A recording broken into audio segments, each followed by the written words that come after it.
টঙ্গীর ইজতেমা ময়দানের দখল নিয়ে মাওলানা জুবায়ের ও সাদপন্থীদের সংঘর্ষে প্রাণ গেছে ৩ জনের।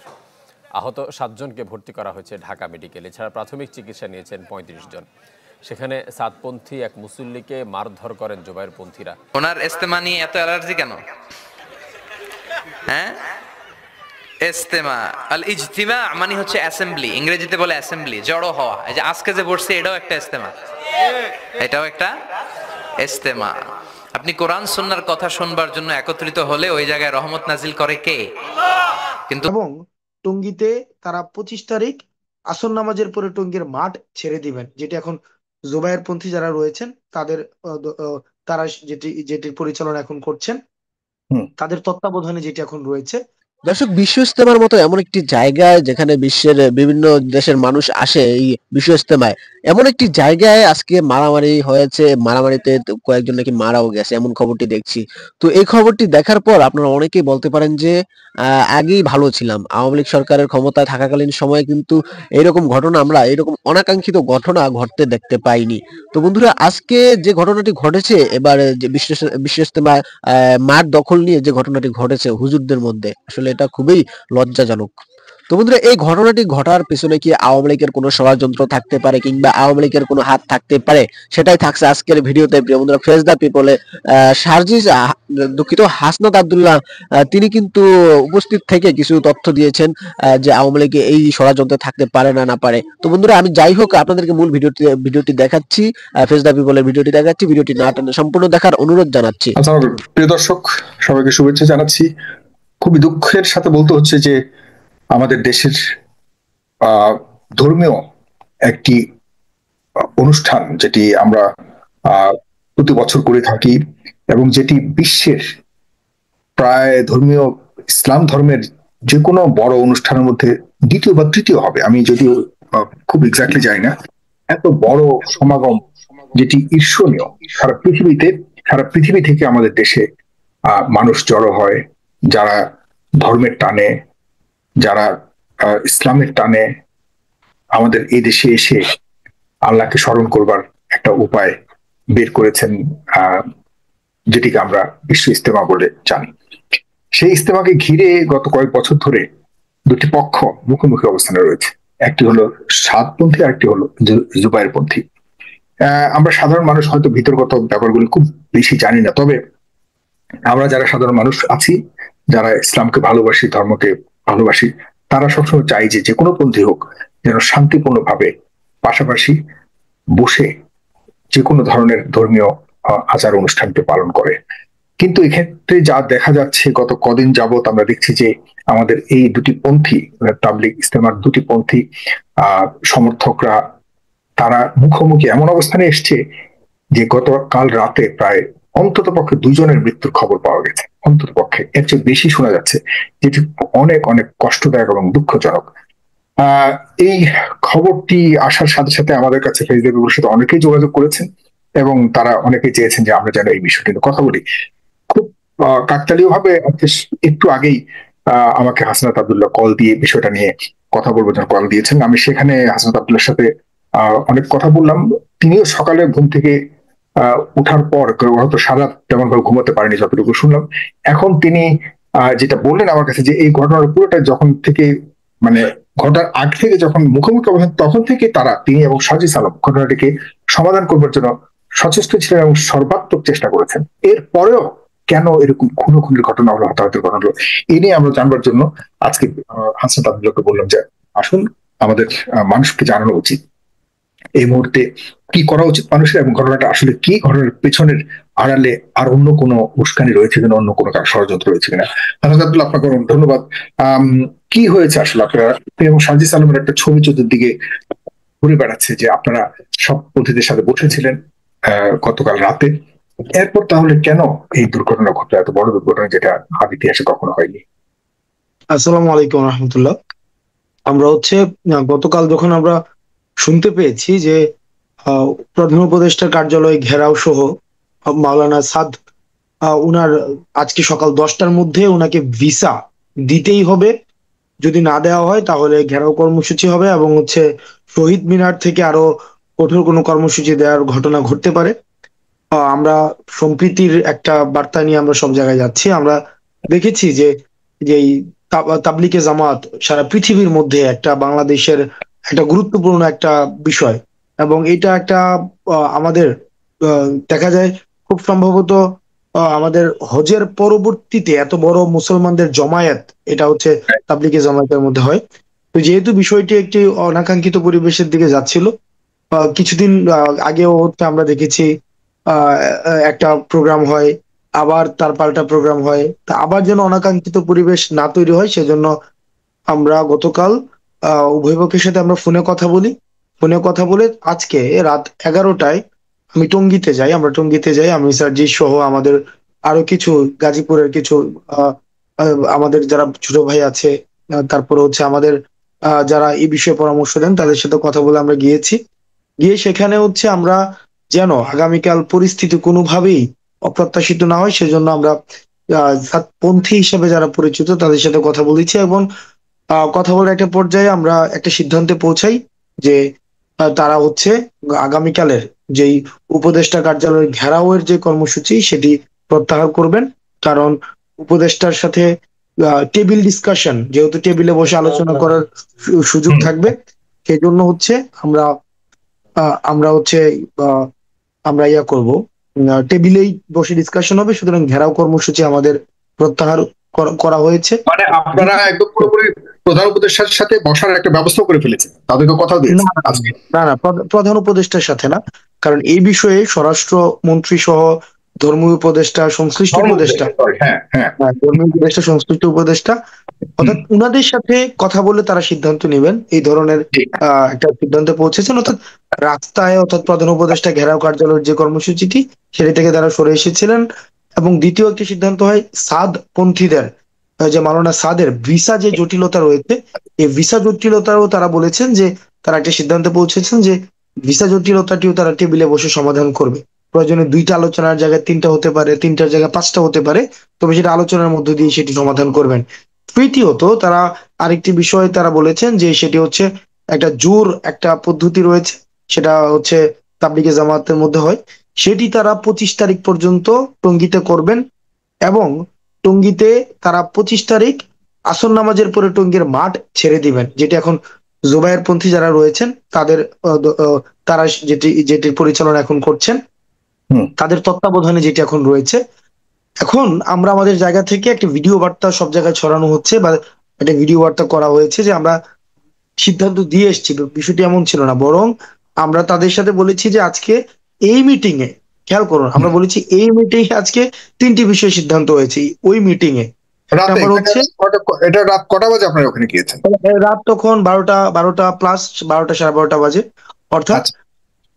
অর্থাৎ ওই মিটিং এ, অর্থাৎ আমরা যখন টঙ্গীতে কথা বলছি ওই মিটিং এ 3টি সিদ্ধান্ত হয়েছে। 1, উপদেষ্টা কার্যালয়ের ঘেরার কর্মসূচি প্রত্যাহার।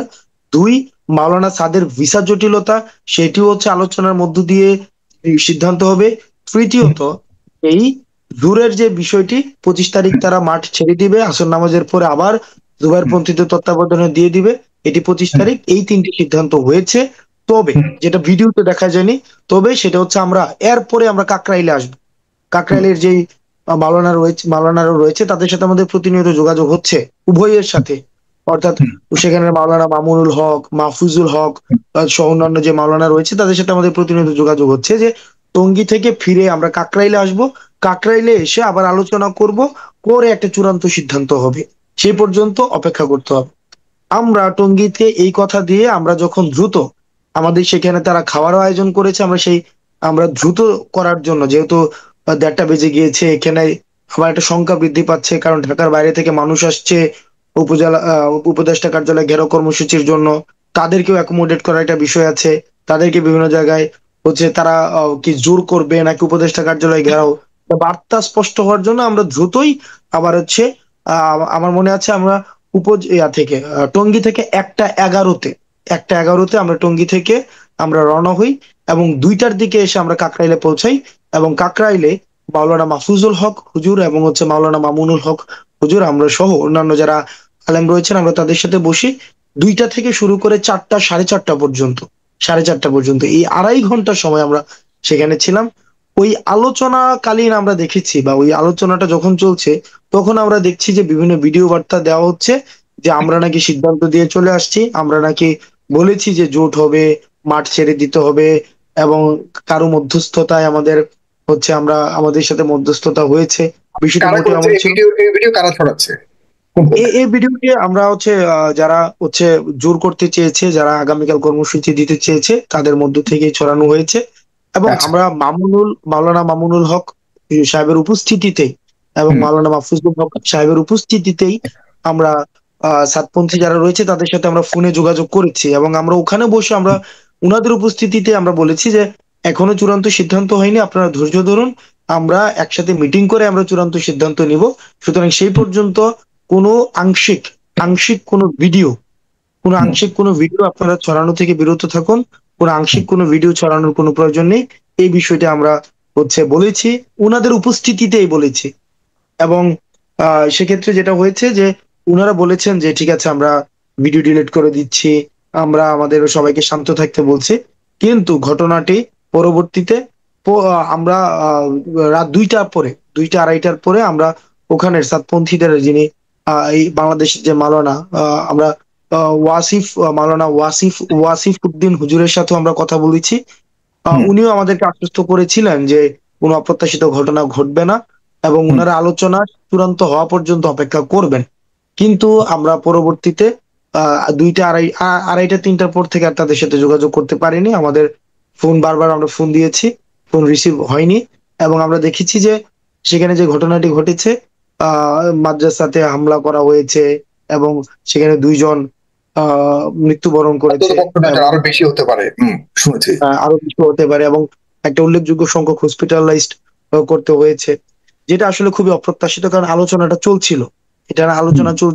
এক্ষেত্রে 2টা সমস্যা হয়েছে।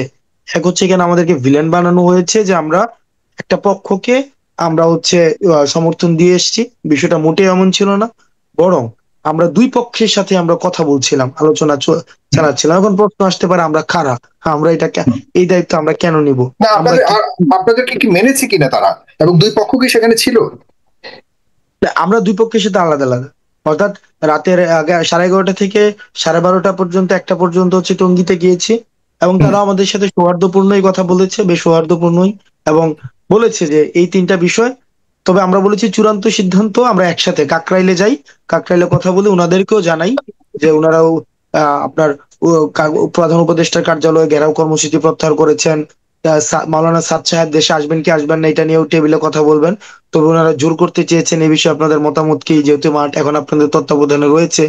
অর্থাৎ এই আলোচনা চলাকালীনই ঘটনাটা ঘটেছে। আলোচনা চলাকালীন বিষয়টা যদি এমন হতো যে আমরা ওই যে ওখানে সিদ্ধান্ত দিয়ে আসতাম, তাহলে তার হচ্ছে কাকরাইলে আসার প্রশ্নই ছিল না, এবং কাকরাইলের হুজুরদের সামনে বসে আমরা ওনাদের সাথে ফোনে বারবার কন্ট্যাক্ট করার চেষ্টা করেছি। তো সেই জায়গা থেকে আসলে একটা একটা মিস ইনফরমেশন এবং হাফ ইনফরমেশন ছড়ানো হয়েছে, যা খুবই অপ্রত্যাশিত।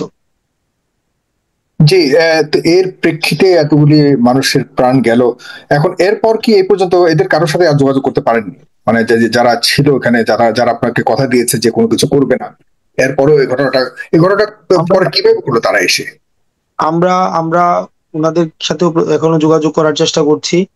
তো সবার মানে বক্তব্য যেটা আমরা পাচ্ছি সেটা হচ্ছে যে এটা মানে অপ্রত্যাশিত ভাবে হয়ে গিয়েছে, তারাও চায়নি এই ধরনের ঘটনা, এবং যারা আপনাদের সাথে ছিল তারা চায়নি, কিন্তু ঘটনাটা ঘটে গিয়েছে বা ঘটনাটা হয়ে গেছে। কারা ঘটিয়েছে সেখানে আপনাদেরকে কথা দিল? আমরা আমাদের জায়গা থেকে ধর্মীয় বিষয়ে মন্তব্য করার কোন ধরনের যে জ্ঞান থাকা প্রয়োজন সেটা আমাদের নেই। তো আমি ধর্মীয় কোনো বিষয়ে, অর্থাৎ এই বিষয়ে কে বঞ্চিত না, আমরা এই বিষয়ে কোনো মতামত আমরা দিতে যাচ্ছি না। এটি যারা হচ্ছে আলেম ওলামা রয়েছেন তারা পারস্পরিক ভাবে বসে সিদ্ধান্তটি নিবেন, কারণ এই বিষয়টি চূড়ান্ত সিদ্ধান্ত আলেম ওলামারাই নিবেন। আমরা শুধু যেটি চেয়েছি সেটি হচ্ছে যেন কখনোই সংঘর্ষে না যায়, এবং উভয় পক্ষের আলেম ওলামাগণ, আমি আপনার সামনে বলতে পারি উভয় পক্ষের আলেম ওলামাগণের কাছে আমাদের এই প্রস্তাবটাই ছিল যে দয়া করে বাংলাদেশের পরিস্থিতি বুঝে, বর্তমান যে সিচুয়েশন এটা বিবেচনা করে, বা বর্তমান সিচুয়েশনটা মানে যে কোনো পরিস্থিতিতে আমরা আলেম ওলামারা যারা সমাজের পথ দেখায়, যারা সমাজে হচ্ছে গ্রহণযোগ্য মানুষ হিসেবে পরিচিত, যাদেরকে আমরা সম্মান করি, যাদেরকে আমরা মানি, তাদেরকে আমরা মুখোমুখি অবস্থানে দেখতে চাই না। মত পার্থক্যগুলো টেবিলে আলোচনার মধ্যে দিয়ে সমাধান হোক। সুতরাং আমরা 2 জন হই 5 জন হই, এটা কখনোই যেন সংঘর্ষে না যায়, কখনোই যেন এটা রাস্তায় না যায়। এই বিষয়টা, এই বার্তাটাই আমাদের দুটো পক্ষেই ছিল, এবং দুইটা পক্ষই আমাদের সাথে বেশ সৌহার্দ্যপূর্ণ ভাবে আলোচনা করেছিল। কিন্তু কিছু ভিডিও, তারপরে হচ্ছে একটা একটা মানে এই বিষয়গুলো আসলে আমাদেরকে খুব আশাহত করেছে। খুবই দুঃখজনক। আমি দুই পক্ষের দুজনকে আমি আপনার সাথে একটু রাখার চেষ্টা করেছি। এক পক্ষের একজন যুক্ত হয়েছে জুবাইর ফরিদ নামক একজন। জনাব জুবাইর ফরিদ, আপনার পরিচয় শুনিয়ে এবং আপনি একটু দয়া করে বলবেন যে এত বড় ঘটনাটা ঘটে গেল, কারা ঘটিয়েছে, যেখানে হাসনাত আব্দুল্লাহ এবং সার্জিস আলম সাত পদ্ধতির সাথে এবং আপনাদের পদ্ধতির সাথে কথা বলেছে যতটুকু জানি। এরপরেও ঘটনা কারা ঘটালো, কি উদ্দেশ্যে ঘটালো? প্রথমে আমি আমার পরিচয় দিয়ে নিই। আমি মাওলানা জুবাইর ফরিদ, দারুল উলুম হাটহাজারী চট্টগ্রাম থেকে ফারেক, এবং সেখান থেকে উচ্চতর হাদিস গবেষণা বিভাগ পড়েছি, এবং দাওয়াত ও তাবলীগের আলমী শুরা মাওলানা জুবাইর সাহেবের অধীনে 1 বছর সর্বোচ্চ কোর্স, যেটা মাওলানা সাহেব নিজেও দেন নাই, সেই 1 বছর আমি সফর করেছি দাওয়াত তাবলীগে 2021 সালে। তাছাড়া বৈষম্য বিরোধী ছাত্র আন্দোলনে আমি যাত্রাবাড়িতে ছিলাম, আমার বাসা যাত্রাবাড়িতে। তো যে ঘটনা ঘটছে, স্বরাষ্ট্র মন্ত্রণালয় থেকে সিদ্ধান্ত নেওয়া হয়েছে যে ইজতেমা 2টা পর্ব হবে। একটা পর্ব আমরা করব, একটা পর্ব সাতপন্থীরা করব। আমরা প্রথম পর্ব করব এবং ইজতেমার মাঠ আমরা প্রস্তুত করব। ইজতেমার মাঠ প্রস্তুত করার জন্য ইজতেমার মাঠ আমাদেরকে বুঝিয়ে দেওয়া হয়েছে প্রশাসনের পক্ষ থেকে। তো আমরা ইজতেমার মাঠ প্রস্তুতের জন্য কাজ করতেছিলাম, এবং ইজতেমার মাঠ কাজ করতে গিয়ে পাহারার সাথী থাকে, কাজ করার সাথী থাকে, বিভিন্ন ধরনের সাথী থাকে।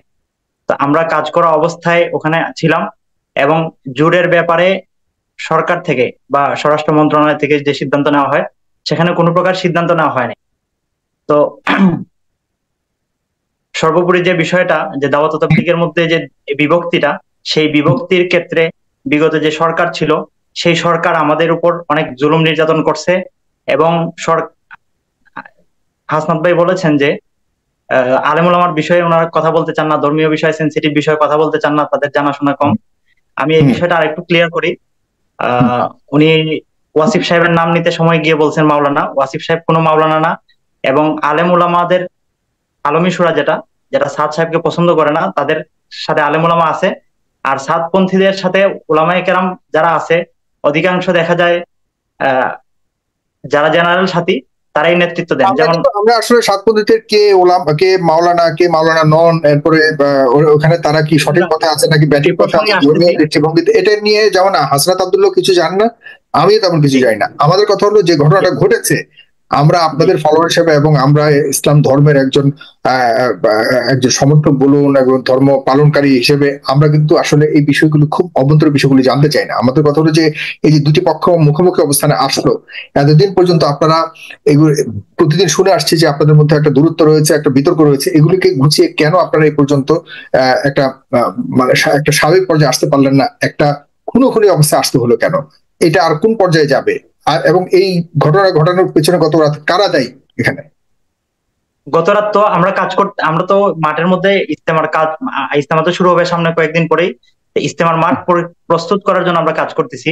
যারা কাজ করতেছিল তাদের উপরে সাতপন্থীরা গিয়ে হামলা করে যে নিহতের ঘটনা ঘটছে, আমাদের লোক নিহত হয়েছে। কিশোরগঞ্জের পাকুন্দিয়ার একজন ব্যক্তি। আপনারা কিভাবে বলেন সাতপন্থীরা হামলা করে? সাতপন্থীরা তো হাসনাত আব্দুল্লাহদেরকে কথা দিয়েছিল যে তারা ইয়ে করবে, সেখানে আপনারা কিভাবে শিওর হলেন যে সাতপন্থীরা হামলা করেছে?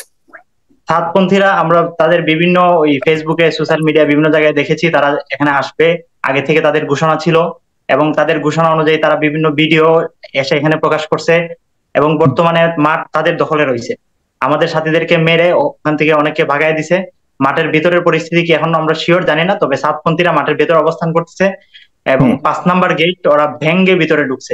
সেখানে সেনাবাহিনী পর্যন্ত টিকতে পারে নাই, এত পরিমাণ সাথী তারা একসাথে ঢুকছে, এবং আমাদের সাথীরা ঘুমন্ত ছিল। আমি একজন সাথীর ভিডিও দেখেছি, সেখানে সাথী বলতেছিল যে আমি ফজরের ওয়াক্ত হয়েছে, উজু করতে উঠছি, অতর্কিতভাবে আমার উপরে হামলা চালানোর পর সে রক্তাক্ত হয়ে যায়। আচ্ছা, হামলা সাতপন্থীরা চালিয়েছে এটা নিশ্চিত, কিন্তু আরেকটা বিষয়, সাতপথে একজন বক্তা আমার সাথে যুক্ত হয়েছে, আমি আসছি আপনার কাছে আগে। আরেকটা বিষয় যেটা এই অভিযোগটা নিয়ে একটু শুনতে চাই। জনাব মুয়াজ্জুর, শুনতে পাচ্ছেন আমার কথা? আসসালামু আলাইকুম ওয়া রাহমাতুল্লাহ। জি, শুনতে পাচ্ছি। আপনার কাছে একটু শুনতে চাই যে আপনারাই অনেকটা, আমরা আসলে এই সম্পূর্ণ বিষয়টাই আরো তদন্ত পর আসলে মূল বিষয়টা অবশ্যই আমাদের সামনে আসবে, সে পর্যন্ত আমরা অপেক্ষা করব। কিন্তু এখন সোশ্যাল মিডিয়াতে একটা বেশ সরব, একদম পুরোপুরি যারা ধর্ম পালন করেন, যারা তাবলীগ করেন বা না করেন, সবাই মোটামুটি উদ্বিগ্ন যে এত বড় একটা ঘটনা ঘটে গেল। সবারই একটা অভিযোগ মোটামুটি সোশ্যাল মিডিয়া যা দেখা যাচ্ছে যে সাতপন্থীরা গিয়ে আপনার টঙ্গী থেকে এই ধরনের একটি হত্যাকাণ্ডের ঘটনা ঘটিয়েছে। আসলে আপনার কাছে শুনতে চাই, আপনারা আসলে কি এই ধরনের ঘটনা ঘটিয়েছেন কিনা? বিসমিল্লাহির রহমানির রহিম। আমি কালকে রাত থেকে টঙ্গী ইজতেমা ময়দানের পশ্চিম পাশে বেলাল মসজিদ, যেখানে আমরা সারা বছর দাওয়াত ও তাবলীগের কাজ পরিচালনা করি, সেখানে উপস্থিত ছিলাম। তো সরকার কর্তৃক আমাদেরকে জোর করার জন্য ডিয়াবাড়িতে একটা জায়গা নির্ধারণ করে দেওয়া হয়েছে। তো সরকারের সাথে আমরা বিভিন্ন সময় আলোচনা করেছি যে ডিয়াবাড়ির জায়গাটা অত্যন্ত সংকীর্ণ, ছোট, 30,000 মানুষ সেখানে উপস্থিত হলে আর লোক ধারণের জায়গা থাকবে না। পাশাপাশি সেখানে কোনো ইউটিলিটি সাপোর্ট নাই, পানি নাই, গ্যাস নাই, টয়লেটের ব্যবস্থাপনা নাই, শামিয়ানা করার মতো পর্যাপ্ত ব্যবস্থাপনা নাই। তখন সরকার আমাদেরকে বললেন যে আজকে যা 18 তারিখ গুরুত্বপূর্ণ একটা মিটিং আছে সকাল 10টায় উপদেষ্টাদের সাথে। তো এই মিটিং এর পরে সিদ্ধান্ত হবে যে আমাদের এই ব্যবস্থাপনাগুলি কিভাবে হবে। তো আমরা বললাম যেখানেই ব্যবস্থাপনা হোক, সেটা টঙ্গী ইজতেমা ময়দানে হোক আর বাইরে কোথাও হোক, আমাদের যদি 20 তারিখ থেকে জোর করতে হয়, হাতে মাত্র 2 দিন সময় আছে, আমাদেরকে মাঠ তৈরি করতে হবে। এই ক্ষেত্রে আমরা কি করব?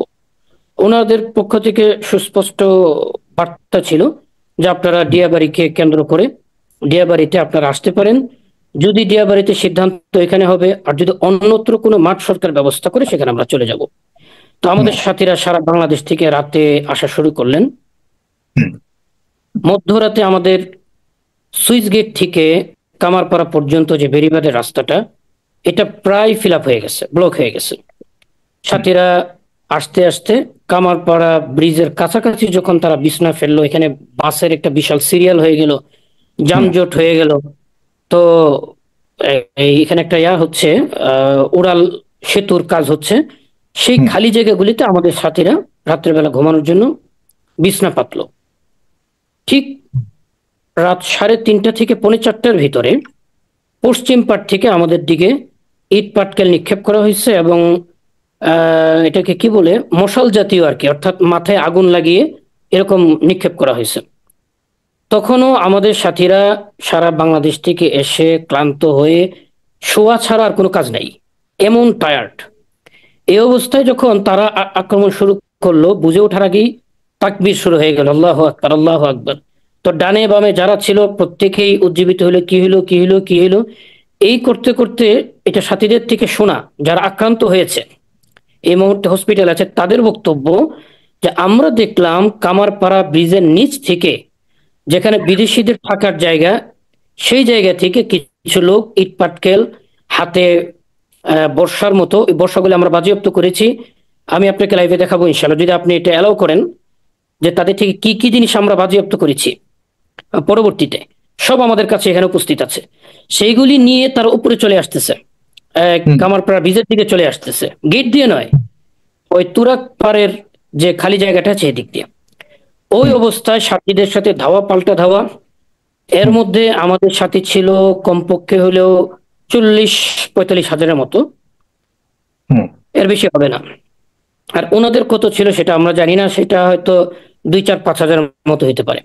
তো যখন ধাওয়া পাল্টা ধাওয়ার এক পর্যায়ে তাকবীর দিল আমাদের সাথীরা থেকে কামারপাড়া ব্রিজ থেকে, তখন ওনারা পিছু হটা শুরু করলেন। আমাদের সাথীরাও কেউ কেউ তারা তাদের পিছে ধাওয়া দিল, এদেরকে তারা জিম্মি করলো। সাথীরা কিন্তু যায়নি তখন, এদেরকে তারা জিম্মি করলো। জিম্মি করার পর এই 2 জন নিহত আর 1/2 শতাধিক আহত, ইয়াতে ইস্ট ওয়েস্ট মেডিকেল রানাভোলা, তারপরে Tongi medical station road, Kurmitola সহ উত্তরার বিভিন্ন প্রাইভেট হসপিটালে আমরা সাথীদেরকে তখন থেকে নেওয়া শুরু করেছি। তো এই যে একটা ধাওয়া পাল্টা ধাওয়ার পর পক্ষের সাথে আমাদের সাথে তাজুল ইসলাম ভাই 56 বছর বয়সী, উনি বগুড়ার। মুয়াজ ভাই, আপনি মিথ্যাচার করতে পারেন না। আপনি একটা ভিডিও দিয়েছেন শেষ রাত্রে যে আপনাদের সাথী মারা গেছে, কিন্তু সেই যে সাথী আমিনুল ইসলাম বাচ্চু ভাই মারা গেছে, ওনার যারা জামাতের সাথী ছিল সবাই সুস্পষ্ট বলছে যে ওনারা পাহারার জামাতে ছিল এবং পাহারার জামাতের সাথে আমিনুল ইসলাম বাচ্চু ভাইকে আপনারা হত্যা করছেন। এটা আপনি যে একটা ভিডিও বার্তা দিয়েছেন সেখানে আপনি মিথ্যা বলেছেন। আমি কি নাম বলেছি? আমি কি নাম বলেছি যে সাথে? এখনো আপনি শুনেন, আমি এই মুহূর্তে কি নাম বলেছি সাথে? এবং আপনার কথা থেকে আমি বলতে চাই, আপনি বলছেন যে সাথীদের থেকে শুনেছেন যে মশাল মেরেছে আরো কি করেছে। রাত্রে 3টার সময় সাথীরা ঘুমন্ত ছিল। ঘুমন্ত সাথীরা আপনারা রাত্রে 3টায় আসছেন, ঘুমন্ত সাথীরা আপনাদেরকে কিভাবে আক্রমণ করবে? যেহেতু এসেছেন আপনারা, আপনি কি চিনেন সেখানে? আর আমিনুল ইসলাম বাচ্চু ভাই মারা গেছে, সে আমাদের লোক, আলমিশুরার লোক, হত্যা করেছেন আপনারা। আপনি যদি চান যে প্রমাণ দিব, তা আমি অসংখ্য ফুটেজ দেখাইতে পারি। আমিনুল ইসলাম বাচ্চু ভাইয়ের সাথে যারা ছিল উনার এলাকার, তারা বলছে যে আমিনুল ইসলাম বাচ্চু ভাই এখানে ময়দানে কাজের জন্য আসছে এবং ওনারা পাহারায় ছিল, পাহারাট উনি জিম্মাদার ছিল। আমিনুল ইসলাম বাচ্চু ভাই যিনি মারা গেছে আমাদের সাথী, কিন্তু আপনি এই বিষয়ে মিথ্যাচার করতেছেন। আরো কিছু বলবেন? আমাকে একটু কথা বলার সুযোগ দিবেন। বলুন। আমি একটা জিনিস বুঝতে পারছি না, মানে আপনারা ছিলেন 30-40 হাজার জনাব মুয়াজ সাহেব। জি জি জি। আবার আপনারা 30-40 হাজার হওয়া সত্ত্বেও আপনাদের দুজনকে কারা মারতে আসবে? আপনারা তো সবচেয়ে শক্তিশালী ছিলেন। আমরা এই পর্যন্ত 23টা চিঠি দিয়েছি ওনাদেরকে, গতকাল আরেকটা দিয়েছি, গতকাল বা পরশুদিন রাতে, সেটা নিয়ে 24টি। এই 24টা চিঠিতে আমরা বারবার বলেছি যে মাঠে ঢোকা তো কোনো ব্যাপার না, কারণ আমরা 40,000 সাথী নিয়ে যদি মাঠে ঢুকতে চাই। আমি একটু কালকের বিষয়টা একটু শুনতে চাই, আর রাতের বেলা মানে আপনার কাছে একটু শুনতে চাই জনাব মুয়াজ, আপনার কাছে শুনতে চাই। হাসনাত আব্দুল্লাহ এবং সাজিদ সালাম আপনাদের সাথে মিটিং করেছে, রাইট? জি জি। সেখানে কি কথা হয়েছে? আচ্ছা, সেখানে কথা হয়েছিল তখন রাত মনে হয় 11:30টার মতো হবে, 11টা 11:30টার মতো। তখন মিটিং এর ভিতরে এটা সিদ্ধান্ত হয়েছিল যে বাংলাদেশের বিভিন্ন জায়গা থেকে আমাদের সাথীরা যখন রওনা দিয়েছে, রাস্তাঘাট আটকে রেখেছে পুলিশ। কেন? তাদের কাছে কে বা কারা তথ্য দিয়েছে, আমরা আজকে সকাল 10টায় প্রধান উপদেষ্টার বাসভবন ঘেরাও করব। এই তথ্য পুলিশের কাছে যাওয়ায় ওনারা গাড়ি আটকে রেখেছেন। মানে এটা আপনাদের কোনো ধরনের পরিকল্পনা ছিল না তাহলে, যে প্রধান উপদেষ্টা? এটা আমরা যেটা জানলাম, এই পরিকল্পনাটা মূলত আমাদের না, এটা হচ্ছে সচেতন ছাত্র সমাজ নামে একটা ছাত্র সংগঠন আছে, এটা তাদের প্রস্তাব ছিল। তো আমরা সাথে সাথে তাদেরকে ডেকে, তারা আমাদের সাথী, অর্থাৎ তারা পাবলিক করে আমাদের পক্ষের সাথী। জি, বাকি তাদেরটা সম্পূর্ণ সেপারেট। এটা তারা নিজেদের মতো, ওই ছাত্র আন্দোলন যেভাবে তারা নিজেদের উদ্যোগে করেছিল, এটা তারা নিজেদের উদ্যোগেই করছিল। যখন আমরা জানতে পারলাম যে এইটা হচ্ছে ইস্যু গাড়ি আটকে দেওয়ার, তখন আমরা তাদেরকে ডাকলাম। তাদের যারা সমন্বয়ক ছিলেন তাদেরকে হাসনাত এবং সার্জিসের উপস্থিতিতেই এই কথা বলানো হইল, আপনার এখনই একটা ভিডিও বার্তা দিয়ে আগামীকালের কর্মসূচিকে স্থগিত ঘোষণা করবেন। আমরা আগামীকাল কোনো ঘেরাও কর্মসূচি যাচ্ছি না, যেহেতু আমরা আগামীকাল একটা প্রস্তাবে বসছি উপদেষ্টাদের সাথে। তো একদিকে ঘেরাও, একদিকে প্রস্তাবনা, বৈঠক, এটা তো কার্যকর হয় না। তখন ওনারা আমাদেরকে এইটা আশ্বস্ত করলেন যে ঠিক আছে। আমি উপস্থিত ছিলাম। সেখানে ওনারা আমাদেরকে আশ্বস্ত করলেন যদি আমরা কোনো ঘেরাও কর্মসূচিতে না যাই, তাহলে ওনারা সরকারকে, প্রশাসনকে বলবেন যে গাড়িগুলি ছেড়ে দিতে। এদিক থেকে আমাদের গাড়িগুলি অলরেডি ঢাকাতে ঢোকা শুরু হয়েছে। দ্বিতীয় আরেকটা প্রস্তাব ছিল যে সার্জিস এবং হাসনাত ভাইদের কাছে কোনোভাবে এই আওয়াজ পৌঁছে আমরা যদি এইবার মাঠে ঢুকতে পারি, তাহলে আমরা আর মাঠ ছাড়বো না। এই জন্য ওনারা আমাদের কাছে মাঠ হস্তান্তর করছেন না। তখন আমরা এটাও বললাম যে না, আমরা তো 20 তারিখ থেকে 24 তারিখ পর্যন্ত জোর করব। 20 তারিখ ফজর থেকে 25 তারিখ ফজর পর্যন্ত আমাদের হাতে মাঠ বুঝিয়ে দেন, 25 তারিখ ফজরের সময় আমরা তাদের হাতে মাঠ বুঝিয়ে দিব। একদম স্পষ্ট কথা হইল। তখন হাসনাত এবং সার্জিস বললেন, তাহলে আপনাদের এই প্রস্তাবনা যদি ঠিক থাকে, এটা যদি আপনারা ওয়াদা দেন 25 তারিখ ছাড়বেন, তাহলে আমরা তাদের কাছে প্রস্তাব করব যে তারা যেন আপনাদের হাতে মাঠ বুঝিয়ে দেয়। এবং এরকম একটা কথা হয়েছিল যে আমরা ফজরের নামাজ মাঠে গিয়ে পড়বো তাদের সাথে আপোষের পর। তো ওনারা মাঠে গেলেন, আমাদের সাথে কথাবার্তা শেষ করে ওনাদের সাথে কথাবার্তা বলতে গেলেন। রাত মনে হয় 3টা পর্যন্ত আমরা এক জায়গায় ছিলাম। সেখানে ফোন আসলো যে ওনারা 1.5 ঘন্টা সময় তাদের সাথে বৈঠক করে বুঝিয়ে তাদেরকে কোনো অবস্থাতে রাজি করতে পারেননি। এখন আমাদের সামনে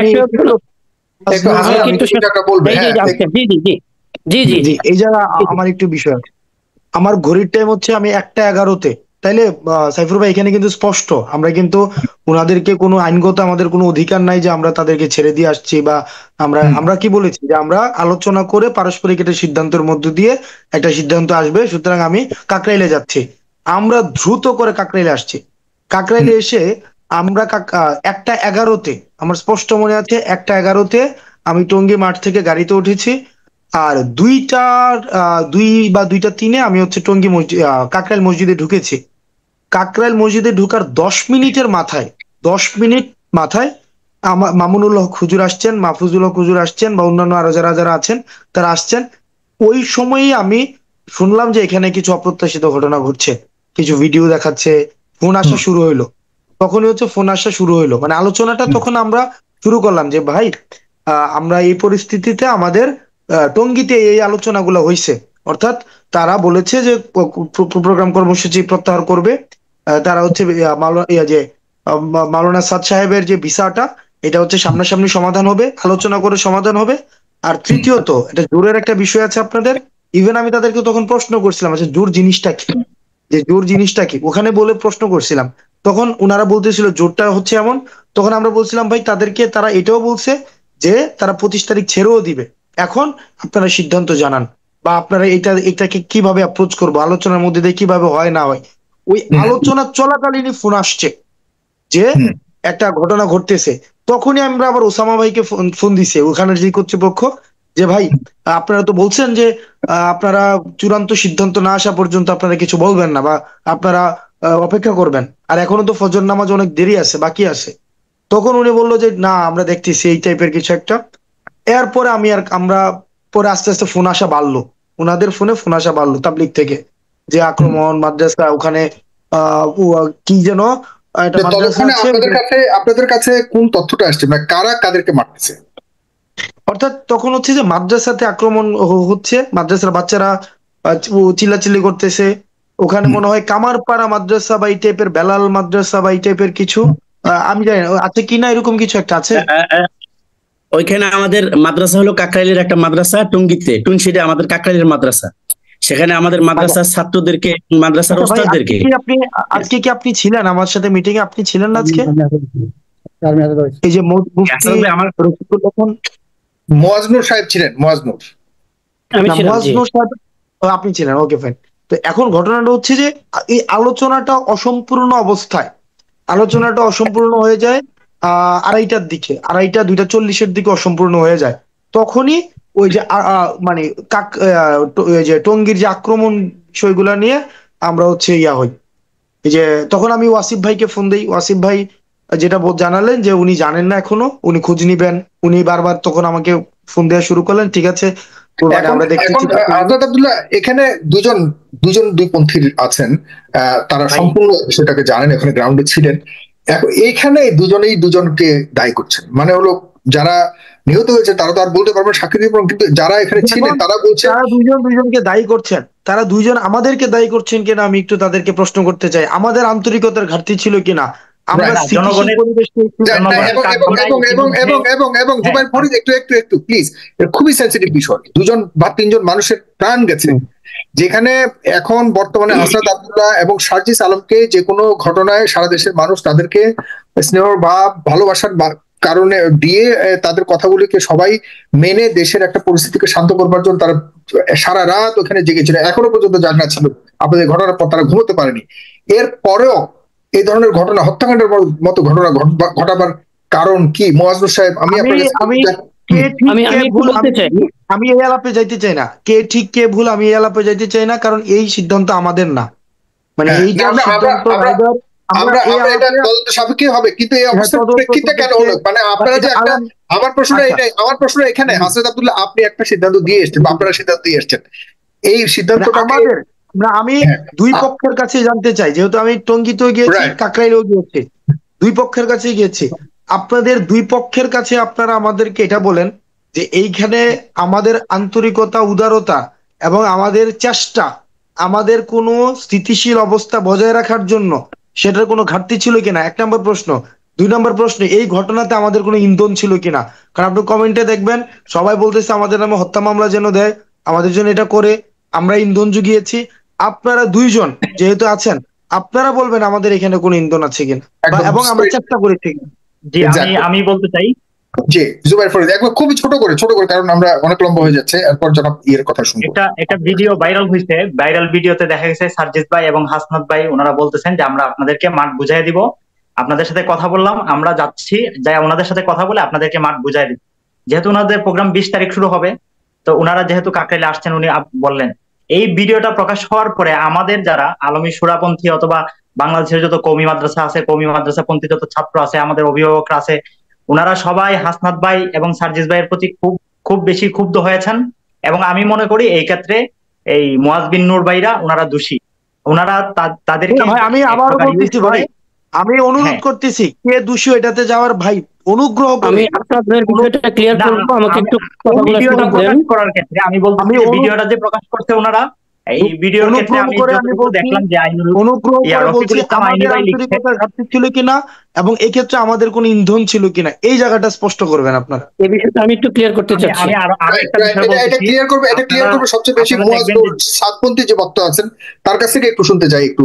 মানে এই ঘটনা আপনারা যেটা একটা এগ্রিমেন্টে চলে গেছেন, এরপরে ঘটনার জন্য যেখানে আপনাদের সাথে সার্জিস ছিল আর হাসান ছিল, এর ফাঁকে এরকম একটা ঘটনা ঘটে গেল, এরপরেও তাদের কোনো দায় দেখেন কিনা এবং কেন এই ঘটনা ঘটেছে, কারা ঘটিয়েছে, এটা তো তদন্ত সাপেক্ষে। কিন্তু বলা হচ্ছে যে আপনাদের পক্ষ থেকেই এই ধরনের একটা উস্কানি এসছে।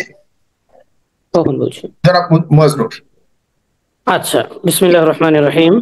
এই যে হাসনাত ভাই যে কথাটা বললেন কাকরাইলে যাওয়ার পরপরই, অর্থাৎ 3:30টার আগেই ওনারা খবর পাইলেন যে এখানে একটা ঝামেলা শুরু হয়েছে। এই ঝামেলাটা ছিল ওনারা লাঠি সোটা নিয়ে কামারপাড়া ব্রিজের এই পাশে, অর্থাৎ আসানিয়া মিশন পর্যন্ত অবস্থান গ্রহণ করেছিলেন। মুয়াজ ভাই এরপরে আমি একটু থামাই আপনাকে, মুয়াজ ভাই অনুগ্রহ করে। আমি কিন্তু বলি নাই কে আক্রমণ করছে কে আক্রমণ করে এই আলোচনাটা না। আমি ওইটা আগে আমি আপনার দুইটা প্রশ্ন আমাদের কোনো আমাদের সাইডটা বলছি, এই উত্তরটা আমি দিইনি। আমাদের আন্তরিকতার ঘাটতি ছিল। আমি তো আমি কাজে ছিলাম, আমরা ছিলাম ঘুমন্ত, ওনারা আসছে রাত্রে 3টার সময়, আক্রমণটা ওনারা করছে, বিষয়টা সুস্পষ্ট। এটা নিয়ে আর নতুন ভাবে কথা বলার কিছু দেখতেছি না। এবং যিনি মারা গেছে, আমি বললাম যে প্রুফ আছে, অনেকগুলা ভিডিও ইতিমধ্যে প্রকাশ হয়েছে, যে ভিডিও গুলাতে যিনি মারা গেছেন তার যারা একেবারে ঘনিষ্ঠ রিলেটিভ, তার সাথে যারা আসছেন কিশোরগঞ্জের পাকুন্দিয়া থেকে, ওনারা বলতেছেন যে এই সাথে আমাদের সাথে আসছে উনি আমাদের আমির সাহেব। কাগজ বের করে দেখাইছেন ওনার পকেট থেকে, যে পকেটের কাগজের মধ্যে লেখা আমিনুল ইসলাম বাচ্চু, ওনারা পাহাড়ের জিম্মাদারিতে ছিলেন। তো এই বিষয়টা স্পষ্ট যে হামলাটা মুয়াজ বিন নূর ভাইরা করছে, কারণ ওনারা সবসময় উগ্র। 2018 সালে ওনারা আমাদের উপর আক্রমণ করছিল।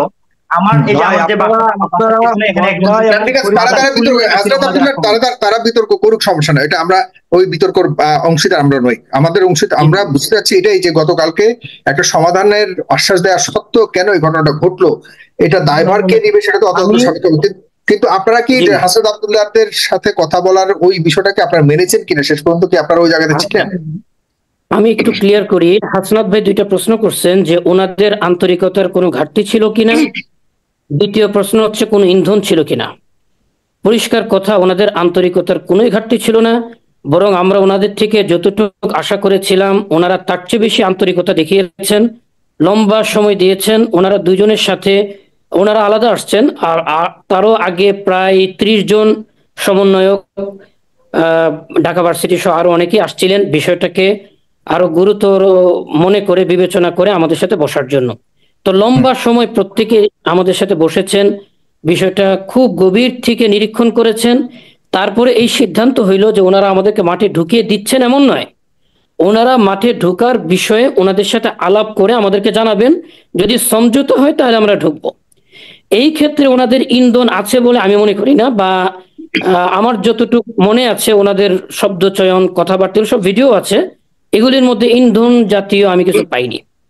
তাই এই ক্ষেত্রে আমার মনে হয় না যে এটার মধ্যস্থতায় বা কোনোভাবে ওনারা আছেন। আচ্ছা, এটা গেল একটা বিষয়।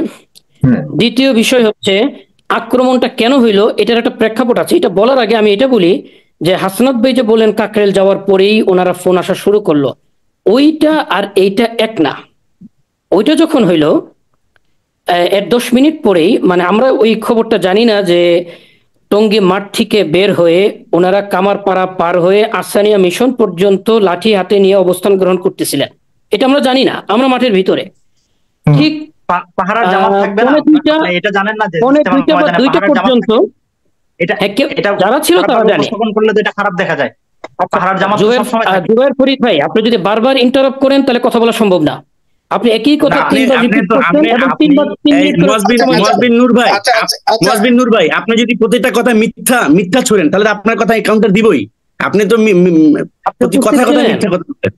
হ্যাঁ, আপনি দেন নাই ইস্তেমার ময়দানে, দেন নাই তাইলে আপনি লাঠি হাতে পাহারা দেন নাই, পাহারাদারদের হাতে কি লাঠি থাকে না? এটা তো স্বাভাবিক একটা বিষয়। লাঠি হাতে আপনাকে মারার জন্য তো তারা দাঁড়ায় থাকে নাই।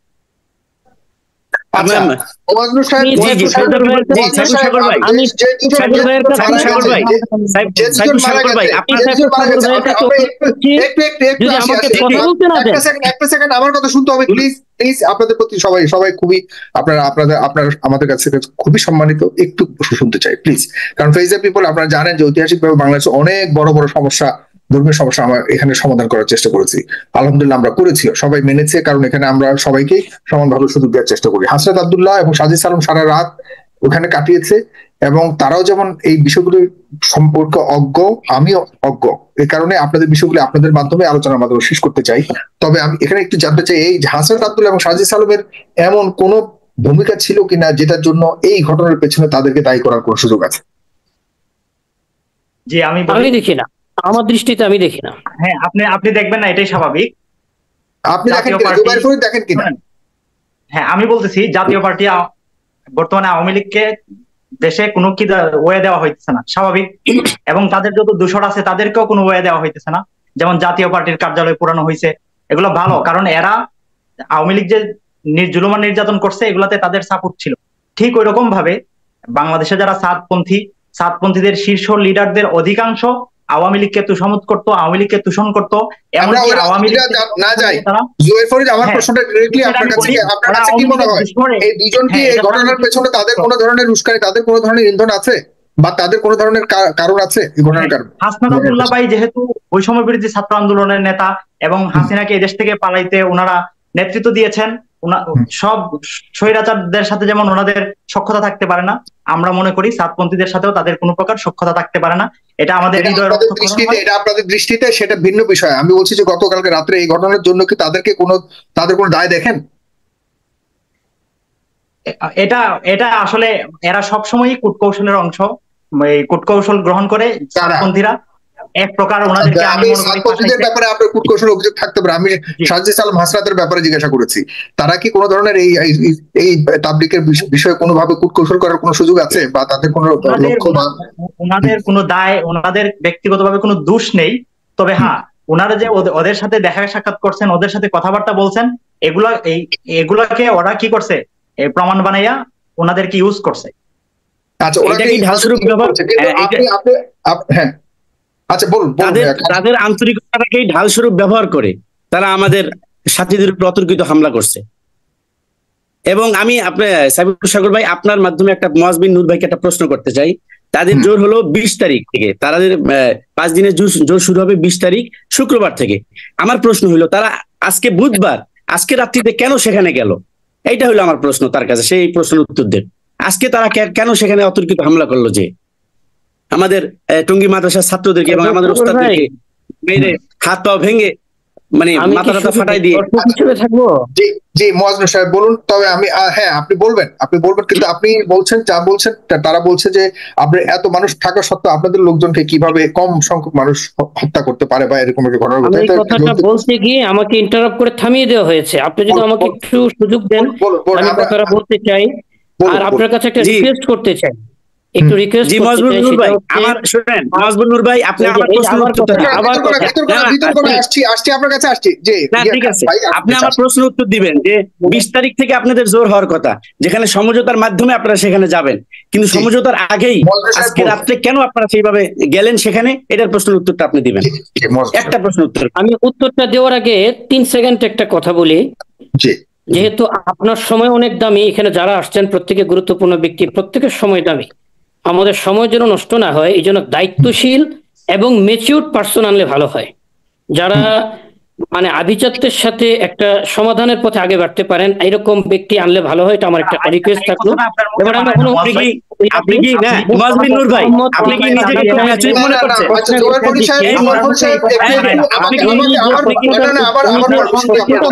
আমি যদি সুযোগ না দেই প্লিজ, বিতর্ক করতে চাই না, আমরা বিতর্ক করতে চাই না। একটা দুজন মানুষের প্রাণ গেছে আর আপনারা বিতর্ক করছেন, আমাদের লজ্জা থাকা উচিত। আমি নিজের জন্য বলছি, আমাদের নিয়ে এসব নিয়ে মানুষ ভীত, সন্ত্রস্ত, মানুষ কষ্ট পাচ্ছে। সারাটা সোশ্যাল মিডিয়া এখন ছিচি করছে। হাসান আব্দুল্লাহ আর সার্জিস আলম তারাও ভীত, তারা এই চিত্র দেখার জন্য সেখানে যায়নি, তারাও ভীত তারা কি ভুল করলো কিনা গিয়ে। তার মানে কি আপনাদেরকে এভাবে রাখলে মুখোমুখি সংঘর্ষ হবে, মানুষ নিহত হবে? এই জন্য তো আমরা এটা চাই না, এই চিত্র কোনোভাবেই চাই না। দুই পক্ষই আমাদের, দুই পক্ষ ইসলামের, দুই পক্ষ আমাদের কাছে সম্মানিত। প্লিজ এই জায়গাটাতে আমরা একটু শান্তিপূর্ণভাবে একটু সমাধানের পথ খুঁজবো পরে। তবে এই ঘটনা যে ঘটলো এটা যেন আর কোনোভাবে মানে সামনে আরো ভয়ঙ্কর অবস্থাতে না যায়, সে জায়গাতে একটু আপনারা ফোকাস করেন প্লিজ। মজনুর সাহেব, আপনারা এখনো পর্যন্ত বাংলাদেশের তথাকথিত রাজনীতির মতোই বলছেন অমুক যে মারা গেছে সে আমার দলের, সে বলছে তার দলের। এই অবস্থা তো হতে পারে না, এটা তো ধর্মের মধ্যে, এটা আমরা নিঃসন্দেহে। আমি মুফতি সাহেব আছেন একজন, মুফতি খান সাহেব, ওনার প্রশ্নের উত্তরটা দিয়ে শুরু করছি যে 18 তারিখ জোর আমরা কেন 20 তারিখ জোর আমরা আজকে 18 তারিখ কেন প্রবেশ করলাম? আপনারা জানেন টঙ্গী ইজতেমা ময়দানে শুধু কয়েকটা টয়লেট আছে আর পুরা ময়দানটা খালি থাকে। এখানে জোর বা ইজতেমা করতে হলে শামিয়ানা টাঙানো, এছাড়া মাঠকে প্রস্তুত করা, বড় বড় ঘাস থাকে এগুলিকে কেটে মাঠে বসবাসের উপযোগী একটা জায়গা তৈরি করা, এটা মিনিমাম 2 সপ্তাহ থেকে 3 সপ্তাহ সময় লাগার বিষয়। আমরা 3 সপ্তাহ ধরে প্রশাসনকে বারবার বলে আসছি, ওনারা করছেন, এই মাঠে না, এখানে না, ওখানে, এই কালক্ষেপণ করতে করতে এই পর্যন্ত আমরা প্রশাসনের কথার বাইরে কখনো যাচ্ছি না। যেহেতু তাই আমরা নাকের ডগায় যখন চলে আসছে আমাদের জোর, তখন আমরা 2 দিন আগে মাঠে প্রবেশ করার জন্য, সেটা এই টঙ্গী ইজতেমা ময়দান হইতে পারে, বিকল্প মাঠ হতে পারে, আমরা আমাদের সাথীদেরকে আজকে ঢাকা নিয়ে আসছি। আজকে 10টায় যে উপদেষ্টাদের সাথে প্রোগ্রাম, সেখান থেকে সিদ্ধান্ত নিয়ে আমরা আমাদের কাজ করার জন্য যে মাঠে সিদ্ধান্ত হবে সেখানে যাব, এই ছিল আমাদের টার্গেট। কিন্তু যখন আমি আপনাকে একটা সাগর ভাই, আমি আপনাকে একটা স্ক্রিনশট দেখাচ্ছি যে কেন আজকে ঘটনাটা ঘটলো। এই দেখেন, স্ক্রিনশটটা হচ্ছে জনকণ্ঠ পত্রিকা 15 ডিসেম্বর 2024 প্রকাশিত, রাত 8:29। প্রয়োজনে তুরাগ নদী রক্তে লাল করে দেব, মামুনুল হক। এটা উনি একজন, এরকম কয়েকজন বক্তা যেখানে স্পষ্ট করে বলছেন, ওনাদের জুবাইর সাহেব, ওনাদের বাংলাদেশে ওনাদেরকে জুবাইর পন্থী বলা হয় যে জুবাইর সাহেবের নামে, সেই জুবাইর সাহেব 14 তারিখ 14 তারিখ কাকরাইলে মামুনুল হক সাহেবদের উপস্থিতিতে সকালবেলা একটা মাশওয়ারার মধ্যে বলছেন রক্ত দিতে হবে, এই ইসলাম রক্তের মাধ্যমে জিন্দা হয়, আমাদেরকে রক্ত দেওয়ার হিম্মত করতে হবে। জুবাইর সাহেব এইভাবে রক্ত দেওয়ার তাশকিল করলেন। মামুনুল হক বলছে তুরাগ নদী রক্তে লাল করে দিব। এরপরে জুনাইদ আল হাবিব নামে আরেকজন আসছে, সারা বাংলাদেশ অচল করে দিব, আগুন জ্বলবে সারা বাংলাদেশে। এইভাবে উস্কানিমূলক বক্তব্য দিয়ে ওনারা মূলত এই মারামারির জন্য একটা ভাড়াটিয়া শ্রেণীকে মাঠের মধ্যে জমা করে রেখেছিলেন, যেটা আমাদের জন্য খুব দুঃখজনক। আপনি একটা প্রশ্ন করেছিলেন যে আপনারা যেখানে 40,000, সেইখানে ওনারা মাত্র 5,000, তারপর এখানে সংঘর্ষ হয় কিভাবে? সংঘর্ষ এই জন্য হয় যে 40,000 মারামারির জন্য প্রস্তুত নয়, 40,000 আক্রমণ হামলা মামলার জন্য প্রস্তুত নয়। সেখানে 5,000 যদি কোনো ঝামেলা করতে আসে আর 40,000 তখন বসে থাকবে না। আমরা এত ভালো হয়নি। আমি একটু জানতে চাই, মজনু সাহেব একটু জানতে চাই, চমৎকার বলেছেন এই যুক্তির দিকটা। আপনি হাসান আব্দুল্লাহ, আপনাকে দেখা যাচ্ছে না, আমি আপনাকে একটু আপনার কাছে একটু জানতে চাই, যেখানে ঘটনাটা ঘটেছে, যে মাদ্রাসায় হামলাটা হয়েছে এবং যেখানে হত্যাকাণ্ডটা হয়েছে, ওই জায়গাটা কোন পন্থীদের জায়গা? আচ্ছা, কোন মাদ্রাসাতে হামলা হয় নাই, 1 নম্বর বিষয়টা হয়েছে টঙ্গী ইজতেমা ময়দানে।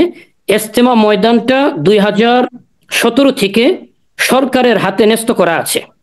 না না, যে হত্যাকাণ্ড যেখানে ঘটেছে, ওই মানুষগুলো ওখানে যারা নিহত হয়েছে, তারা ওখানে কি করছিল? তারা কোন পন্থীর সাথে সেখানে ছিল? আচ্ছা, এটা হচ্ছে, আপনি সম্ভবত টঙ্গী ইজতেমা ময়দানের বিষয়টা জানেন। এখানে 2টা ভাইটাল পয়েন্ট আছে। একটা হচ্ছে কামারপাড়ার এখানে বিদেশিদের একটা খিমা আছে, আর একটা স্টেশন রোডের এখানে একটা সাধারণ মসজিদ, একটা মসজিদ আছে। তো মূলত ঝামেলাটা হয়েছে কামারপাড়া ব্রিজের এখানে। তারপরে ধাওয়া পাল্টা ধাওয়া করে সেটা একেবারে মাঠ পর্যন্ত আমরা আমাদের সাথীরা প্রবেশ করেছে, তারপর আমরা প্রবেশ করেছি। কোন পন্থীদের জায়গা আমি সেটা একটু সিম্পলি জানতে চাই। ওইটাই বলতে চাচ্ছি, এটা কোনো পন্থীদের না, এটা সরকারের হাতে জোর ইজতেমা ছাড়া পুরো সময় লিখিতভাবে একেবারে কাগজ কলমে সরকারি ডকুমেন্টে লিখিতভাবে সরকারের হাতে। আমি ওই জায়গার মালিকানা নিয়ে প্রশ্ন করছি। আমি বললাম যে আপনারা যে দল ছিল কারা, সাথীরা যে একসাথে ছিলেন, একদিকে আপনারা এক গ্রুপের বা এক পন্থী ছিলেন, অন্যদিকে আরেক পন্থী ছিলেন, এইভাবে তো হয় স্বাভাবিকভাবে ছিল।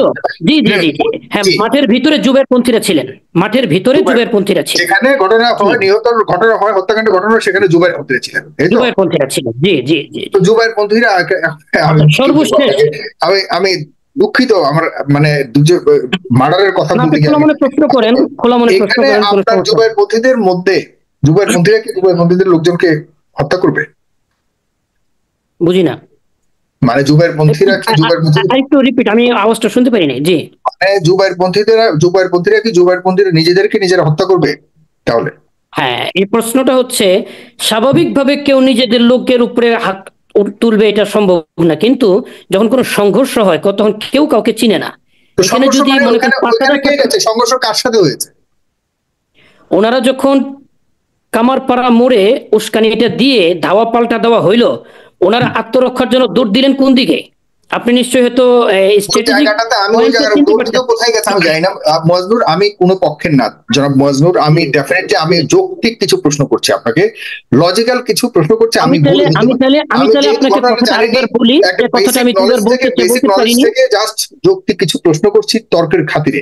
এটা হলো যে জায়গায় ঘটনাটা নিহতর ঘটনা হলো, সেখানে জুবাইর পন্থীরা, তাহলে জুবাইর পন্থীরা নিশ্চয়ই জুবাইর পন্থীদেরকে মারেনি। আপনারা সেখানে গেছেন, যাওয়ার কারণে দুই পক্ষের একটা মুখোমুখি অবস্থান হয়েছে।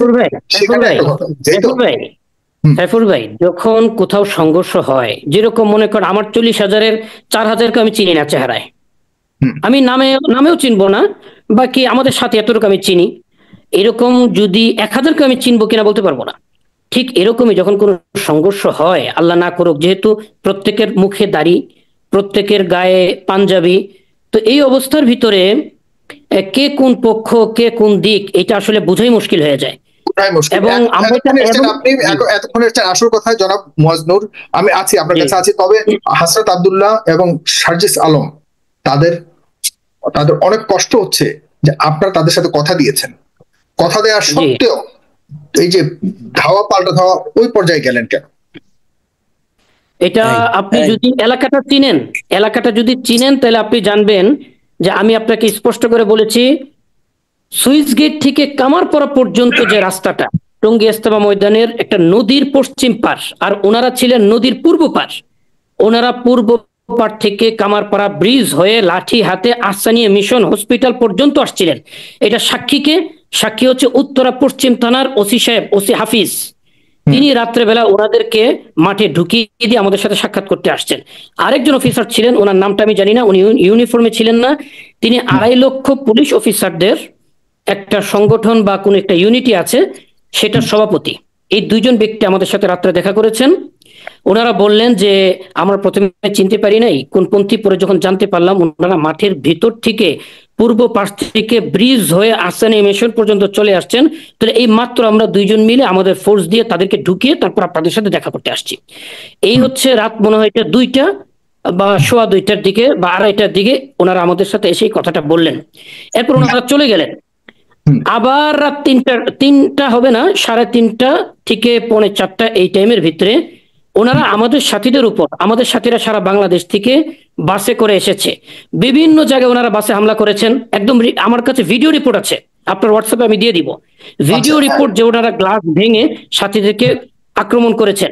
এখনো বিভিন্ন জায়গায় আমাদের গাড়ি আটকে আছে, গাড়ি আসতে পারেনি। এই অবস্থায় সাথীরা যখন ঢুকলো কামারপাড়া পর্যন্ত, ওনারা কামারপাড়া ব্রিজের নিচ থেকে বিদেশি ফরেন টেন্টের জায়গা থেকে ইট পাটকেল এবং ওই যে খের বা ছন বলে ওইখানে এরকম আগুন জ্বালিয়ে নিক্ষেপ করলেন অল্প কয়েকটা। এরপর আমাদের সাথীরা তাকবীর দিয়ে উঠলো, যেটা আমি আগে বলেছি। এগুলো মানে ভাঙাটার ভিডিও আছে, কিন্তু এগুলোর কোনো ভিডিও বা প্রমাণ আছে কিনা আপনার কাছে যে আপনাদের উপরে? এইটা আজকে 6 ঘন্টার ভিতরে মনে করেন যে যতটুকু ভিডিও হয়েছে, যেটা ঘুটঘুটে অন্ধকার, রাত 3টা 3:30, তারপর কেউ না কেউ করেছে। আমি আশা করি হয়তো 6 ঘন্টার ভিতরে আমরা কিছু ভিডিও পাবো ইনশাআল্লাহ, এবং আমি আপনাকে দিব ইনশাআল্লাহ, আমি আপনাকে সব ভিডিও দেব ইনশাআল্লাহ। হ্যাঁ, ছন মারার প্রেক্ষিতে পরে আমাদের সাথীরা তাকবীর দিয়ে ওদিকে ধাওয়া দিল, ওই কি বলে এটাকে, কামারপাড়া ব্রিজের দিকে। আর ওনারা কামারপাড়া ব্রিজ থেকে তখন আবার একটু পিছন দিকে গেলেন, গিয়ে আবার ধাওয়া দিয়ে আসতে চেষ্টা করলেন।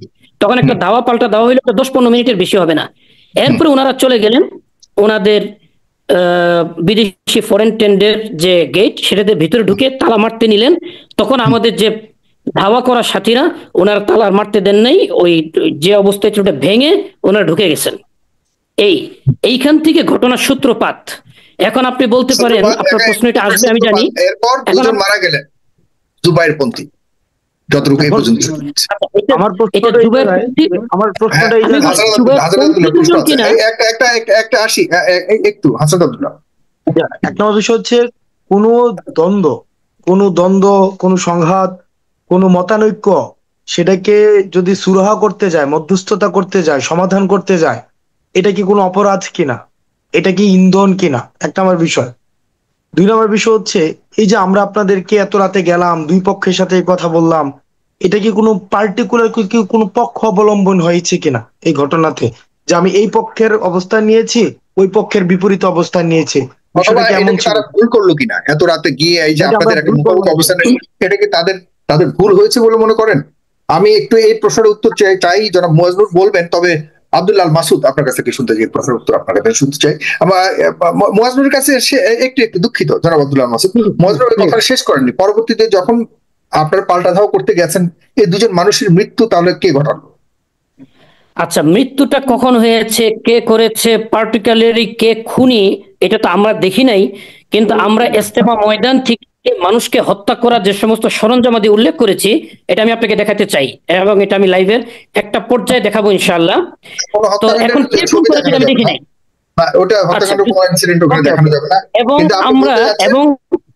এবং এমন কয়েকজনকে আমরা আটক করেছি, আমাদের হাতে এই মুহূর্তে আছে। এটার সংখ্যাও আপনার 30-40-এর কম হবে না, এই মুহূর্তে আছে।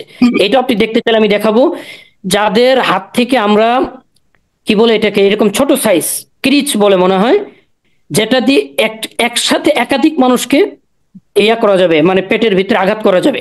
এবং আপনারা জানেন এই মুহূর্তে ঢাকা বিশ্ববিদ্যালয়ে মুরসাল নামে আমাদের একটা বাচ্চা ঢাকা মেডিকেলে না, হ্যাঁ ঢাকা মেডিকেলে ওনার ভুঁড়ি কাটে ফেলাইছে, ওনার ভুঁড়িটা বের হয়ে গেছে, অর্থাৎ এমন জোরে ছুরিতে আঘাত করছে ভুঁড়িটা বের হয়ে গেছে। আমরা টঙ্গী ইজতেমা ময়দানে প্রবেশের সাথে সাথে দেখলাম এক হাত ওই যে বাঁশের কঞ্চির মাথাকে চোখা করে ওনারা এরকম এক মুঠ তৈরি করে রেখেছেন, এক একটা সাইজ এক হাত করে এগুলি ওনারা রেডি রেখেছেন আক্রমণের জন্য। আক্রমণের ঘোষণা দিয়ে গেলেন মামুনুল হক, রক্ত চাইলেন জুবায়ের সাহেব, ওনারা প্রস্তুত হয়ে বসে থাকলেন মাঠে।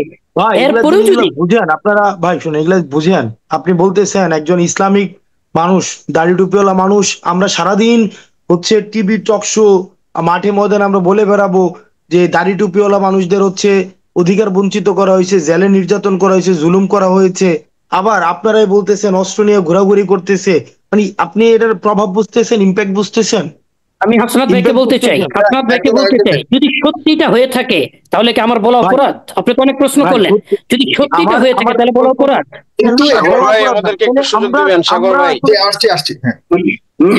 না, আমি হাসনাত ভাইকে প্রশ্ন করলাম, এটা কি যদি সত্যি হয়ে থাকে, আমার কাছে ডকুমেন্টস থাকে, তাহলে কি বলাটা অপরাধ? আমরা সমাধানের ব্যাপারে কি করা যায় এটা নিয়ে বলছি পরে। তবে আব্দুল্লাহ সাগর ভাই 1 মিনিট, জাস্ট 30 সেকেন্ড। ওই মজবিন নূর ভাই বলছেন যে ওনারা কয়েকজনকে আটক করে রেখেছেন, ওনারা কি আইনগতভাবে কাউকে আটক করে রাখতে পারে? উনি কিন্তু নিজের মুখের কথা যে আটক করে রেখেছেন, এবং আমরা জানতে চাই কাদেরকে সে আটক করছে। এটার উত্তরটা আমি দিব। আপনি কাদেরকে আটক করে রাখছেন? আমি উত্তরটা দিব, আটক করতে পারি কিনা। জি বলেন। জি বলুন ভাই। জি, আমরা ওনাদেরকে এই জন্য আটক করেছি যে ওনাদের কাছে ধারালো অস্ত্র এবং ওনাদের মোবাইল বাজেয়াপ্ত করার পর কাকরেলের সাথে ছবি আদান প্রদান, নির্দেশনা ইত্যাদি বিষয়ে ওনারা যে সমস্ত জঘন্য পরিকল্পনা করছিলেন সেগুলি জানার পর আমরা সিদ্ধান্ত নিলাম যে ওনাদেরকে যদি এইভাবে মাঠে আমরা ছেড়ে দিই, নিজেরা যদি কোনো দুর্ঘটনার শিকার হয় সেটা আমাদের উপরে দায় চাপাই দিবেন। সুস্পষ্ট দুই একজনকে আমরা পেয়েছি হাতে রক্ত সহকারে, এখন আমাদের কাছে আমরা ওনাদেরকে আমাদের হেফাজতে রেখেছি, আমরা ওনাদেরকে আমাদের হেফাজতে রেখেছি। মামলা হচ্ছে, মামলায় ওনাদেরকে গ্রেফতার দেখিয়ে আইন শৃঙ্খলা বাহিনীর হাতে আমরা ওনাদেরকে উঠিয়ে দিব। আর আরেকটা মাঠের একটা সর্বশেষ তথ্য আপনাকে দেই সাইফুল সাগর ভাই, মাঠের একটা সর্বশেষ তথ্য দেই। আমরা আক্রমণ হামলা মামলার পক্ষে কিনা এটা আপনি একটা তথ্য দিয়ে বুঝবেন, আপনি আর্মির থেকে এটা দলিল নিতে পারেন। এই মাত্র আর্মিরা এসেছিলেন, আমরা ওনাদেরকে খোঁজ দিয়ে ফোন করে মাঠে এনেছি। রাত্রেবেলা আমরা যখন টঙ্গী ফরেন টেন্টে প্রবেশ করলাম, সেখানে একটা ছোট্ট মাদ্রাসা আছে, সেখানে কোমলমতি বাচ্চারা আছে এবং তাদের উস্তাদরা আছেন। আমরা তাদেরকে বলেছি আমরা দরজা লাগিয়ে দিচ্ছি, আপনারা মাদ্রাসার ভিতরে অবস্থান করেন, আপনাদের নিরাপত্তার দায়িত্ব আমাদের। আমরা সকালবেলা পুলিশ অথবা আর্মি ডেকে আপনাদেরকে বুঝিয়ে দিব। আলহামদুলিল্লাহ ওনারা আমাদের কথা শুনেছেন, চুপচাপ নীরবে সেখানে অবস্থান করেছেন। আপনি বলেছেন, শুনেন মজবিন নূর ভাই, আপনি বললেন যে মাদ্রাসার মধ্যে, শুনেন মাদ্রাসার মধ্যে ছাত্ররা নিরাপদে আছে। না না না, আপনার কথা তো মিস। অভদ্র জায়গায় কথা বলতে পারি না, আপনি মিউট করেন প্লিজ, মিউট করেন প্লিজ। না সাগর ভাই, উনি বলছেন যে মাদ্রাসার মধ্যে ওস্তাদরা এবং ছাত্ররা নিরাপদে আছেন, কিন্তু একজন ওস্তাদও কাকরাইলের নিরাপদ নাই। সবাইকে আহত করা হয়েছে, কারোর পাও ভাঙা হয়েছে, কারোর মাথা ফাটানো হয়েছে। কাকরাইলের যারা ওস্তাদ একজন এখানে আমি একটা কথা বলি আপনাকে, একটু আপনি আমাকে কথাটা শেষ করতে দেন প্লিজ। আমি আমার কথা শেষ করতে চাই। আপনি মামুনুল হক সাহেবের কথা বলছেন। জি, আপনি মামুনুল হক সাহেবের কথা বলছেন, রক্তে লাল হয়ে যাবে, আমরা রক্ত দিব। দয়া করে সম্মানিত সবাই, সাগর ভাই 10 সেকেন্ড। উনি বলছেন যে মামুনুল হক সাহেব বলছে যে আমরা রক্ত দিয়ে মানে রক্ত লাল করে দিব। হ্যাঁ, আমরা বলছি যে আমরা ইসলামের জন্য, ওয়াহদানিয়াতের জন্য রক্তে লাল করব, কিন্তু ওনারা, আমরা বলছি রক্ত দিব আর ওনারা রক্ত নিছেন। এটাই হলো মূল বিষয়। ঠিক আছে,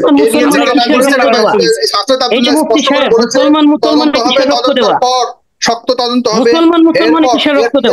মুয়াজ্জেম সাহেব, এই রক্তের প্রশ্ন তো আপনার কাছে, আপনারা তো হাসান আব্দুল্লাহ ভাই এবং গাজী সালামকে ব্যবহার করছেন। একটু এখানে বিতর্ক আমরা করব। সাগর ভাই, আমি আপনাকে একটা রিকোয়েস্ট করি, দুই পক্ষ সর্বোচ্চ পর্যায়ের নিয়ে এই ফেজে বলে আমি ভেবেছিলাম না এইসব বিষয়ে আর কথা বলবো না, কিন্তু যে অবস্থানে গেছে আমাদের মনে হয় এখন আমাদেরকে কথা, আপনাদের এইসব বিষয়ে কথা বলতে হবে, মাথা ঘামাতে হবে। কারণ আমাদের এই ধর্মকে নিয়ে কেউ কটাক্ষ করুক, কোনোভাবে আমরা মানবো না। আপনারা এই লাইনে আছেন, আপনারা আমাদের মুরব্বী, আপনাদেরকে সম্মান করে, আপনার ধর্মীয় মুরব্বী আমাদের, কিন্তু আপনাদের কারণে পুরো ইসলাম ধর্ম প্রশ্নবিদ্ধ হোক, এটা আমরা কোনোভাবে এলাও করবো না। কারণ আমরা না, আপনারা চান না, কিন্তু ঘটনা তো হলো। কে ঘটিয়েছে? সাগর ভাই, আপনি আমাকে একটা টাইম মানে নির্দিষ্ট করে দেন যে আমি শুধু এই টাইমটার মধ্যেই কথা বলবো। এই টাইমে করতে পারবে না আমার ভাই, আপনিও আমার ভাই। আমরা এখানে কোনো পন্থীকে আলাদাভাবে আমি আর হাসান আব্দুল্লাহ তোফাকে দেখি না, কারণ আমরা চোখে আপনাদেরকে এক একজন আমাদের কাছে এক একটা চোখের মতো, সুতরাং সমানভাবে আমরা দেখি। আপনি একটু শুনুন, কারণ এখানে দুজন মানুষ নিহত হয়েছে, এটা হলো আমাদের কাছে ইম্পর্টেন্ট। আমি তো কথাটা শেষ করতে পারিনি এই পর্যন্ত। আমাদের নিউজ পেপারে খবর এসেছে 3 জন এ পর্যন্ত নিহত হয়েছে। এটা চারটিখানি কথা নয়, 3 জন মানুষের প্রাণ চলে যাবো। জি, আমি আব্দুল্লাহ মাসুদ আপনার কাছে কথা শুনবো। আব্দুল্লাহ মাসুদের কথা শুনে জনাব হাসান আব্দুল্লাহ আপনার কাছে আসছি। আপনি এরপর আপনাদের পক্ষ থেকে, সরকারের পক্ষ থেকে, আপনাদের পক্ষ থেকে কি ধরনের সমাধানের দিকে যাচ্ছেন আপনি বলবেন। তবে আব্দুল্লাহ মাসুদের কথা শুনতে চাই, জনাব প্লিজ। আমি শুরুতেই সাগর ভাই আপনাকে ধন্যবাদ জানাই এই বিষয়ে এইভাবে ওপেনলি আলোচনা করার ব্যবস্থা করার জন্য। আমার কাছে আপনি আসলে মূলত শুরুতে যেই প্রশ্নটা করেছেন, আমি সেই প্রশ্নটা নিয়ে আলাপ করব। আমাদের হাসনাত আব্দুল্লাহ ভাইয়ের দায় কতটুকু সেটা নিয়ে প্রশ্ন করেছিলেন। তো এখানে শুরুতে আমি একটা বিষয় ক্লিয়ার করি, সেটা হচ্ছে আপনাদের পুরো আলোচনা আমি এতক্ষণ মনোযোগ দিয়ে শুনলাম, এবং হাসনাত আব্দুল্লাহ ভাইয়ের কথায়, আপনার কথায় বারবার, এবং আমাদের মুয়াজ্জম নূর ভাইয়ের কথায়ও একটা জিনিস বারবার উঠে আসছে, সেটা হচ্ছে জুবায়ের পন্থী। তো আমরা আসলে তাবলীগের মধ্যে জুবায়ের পন্থী বলে কাউকে চিনি না। কারণ যারা মাওলানা সাদ সাহেবের অনুসারী, নিজেদেরকে তারা মাওলানা সাদ সাহেবের অনুসারী বলে দাবি করেন, একজন ব্যক্তির অনুসারী বলে তারা নিজেদেরকে দাবি করেন, একজন ব্যক্তিকে তারা আমির হিসেবে মেনে নিয়েছেন, একজন ব্যক্তির অধীনে তার নেতৃত্বে তারা তাবলীগের কাজ করবেন, এটা তাদের অন্যতম দাবি। এবং এই দাবিকে কেন্দ্র করেই মূলত এত সংঘর্ষ, এত সংঘাতের উৎসব। কিন্তু অপরপক্ষে যারা আছেন তারা কিন্তু নির্দিষ্টভাবে কোনো একজন ব্যক্তির নেতৃত্বে কাজ করবেন, কোনো একজন ব্যক্তিকে তারা আমির মেনে নিয়েছেন, এরকম কিন্তু না। এবং অপর দলের যারা আছেন তারাও কিন্তু নিজেদেরকে জুবায়ের পন্থী বলেন না। উনারা যেরকম নিজেদেরকে সাদ সাহেবের দিকে সম্পৃক্ত করেন, এই পক্ষের লোকেরা কিন্তু নিজেদেরকে সাদ সাহেবের মাওলানা জুবায়ের সাহেবের দিকে সম্পৃক্ত করেন না। হ্যাঁ, আমি এজন্য বলছি না, এখানে ব্যাপারটা খুবই গুরুত্বপূর্ণ। তারা তো বলেন নিজেদের সাদপন্থী আর অ্যান্টি সাদপন্থী ধরে নিলাম, আপনারা যারা আছেন সবাই সাদের বাহির। এখন এই দুটো পক্ষ মুখোমুখি অবস্থানে এসে আমি একটু অনুমতি চাচ্ছি। সাগর ভাই, আমার 10:30টায় সংবাদ সম্মেলন আছে, আপনি কি আমাকে আজকের মতো একটু অনুমতি দিবেন? আমি যাবো। এখন শেষ করে দেবো, কারণ এরপরে এটা নিয়ে কি হতে যাচ্ছে আমি হাসান আব্দুল্লাহ সহকারে আপনার হাসান আব্দুল্লাহ আমি ছোট্ট একটা সংশোধনী দিলাম, আমি ছোট্ট একটা সংশোধনী দিয়ে তারপরে সামনে যাচ্ছি।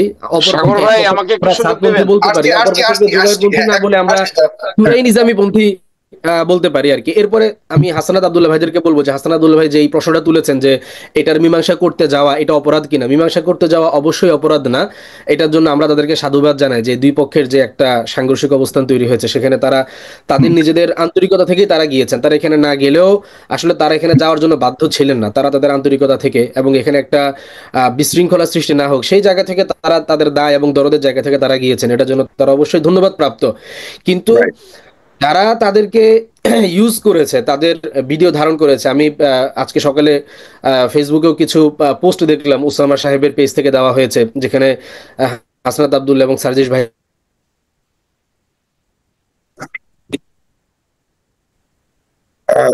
আব্দুল্লাহ মাসুদ সাহেব শোনা যাচ্ছে না আপনাকে? যারা তাদেরকে ভুল বুঝার, যারা তাদেরকে দায়ী করছে। তো আমি এই ভাইদের কাছে আমার অনুরোধ থাকবে, হাসনাত আব্দুল্লাহ ভাই এখানে উপস্থিত আছেন, আমার অনুরোধ থাকবে যে ইন ফিউচারে আপনারা অবশ্যই আপনাদেরকে কারা ইউজ করছে, কারা ইউজ করছে না, কারা কিভাবে আপনাদেরকে ব্যবহার করছে, এই ব্যাপারগুলোতে যদি আপনারা সতর্ক না থাকেন, যেহেতু আপনারা এখন একটা নেতৃত্বের জায়গায় আছেন, তাহলে আসলে আপনারা আপনাদের দায় এড়াতে পারবেন না। আমরা এখানে বসে যতই বলি আপনাদের দায় নেই, তাদের সাথে একটু যারা আব্দুল্লাহ মাসুদ একটু আপনারা কেন মনে করছেন মুয়াজ্জুর সাহেবের কাছে তাদের ডাকে সাড়া দিলে তারা হাসনাত আব্দুল্লাহকে ব্যবহার করছে, এই মানসিকতাটাও কেন আপনাদের? না এটা তো স্পষ্ট, কারণ আমরা দেখতে পাচ্ছি অলরেডি সোশ্যাল মিডিয়াতে যে ভিডিও, এবং হাসনাত আব্দুল্লাহ ভাই নিজেও আপনি শুরুতে উনি একটা লম্বা স্টেটমেন্ট নিয়েছেন, আমি পুরো স্টেটমেন্টটা খুব মনোযোগ দিয়ে শুনেছি। শুরুতে ওখানে কিন্তু ভাই পুরো বিবরণ দিয়েছেন যে কিভাবে তাদের ভিডিও ধারণ করে সেটা আলোচনা চলাকালীন এগুলোকে পাবলিশ করা হয়েছে এবং ওনারা অনুরোধ করে সেগুলোকে মুছে দেওয়ার জন্য অনুরোধ করেছেন। তো এগুলো তো স্পষ্ট, এটা তো আমার মনে করার তো কিছু নেই, এবং এটা তো আমার মনে করা দিয়ে না, আমি ওনার কথা থেকে ওনাদেরকে যে ইউজ করা হয়েছে এবং ওনাদেরকে এবং এই আজকে ওনাদেরকে নিয়ে যে প্রশ্নগুলো উঠছে যে তারা এটার ইন্ধনদাতা বা তাদের এখানে দায় আছে, এই কথাগুলো কেন আসছে? ওই ভিডিওগুলোর কারণে এবং ওই পোস্টগুলোর কারণে এসেছে।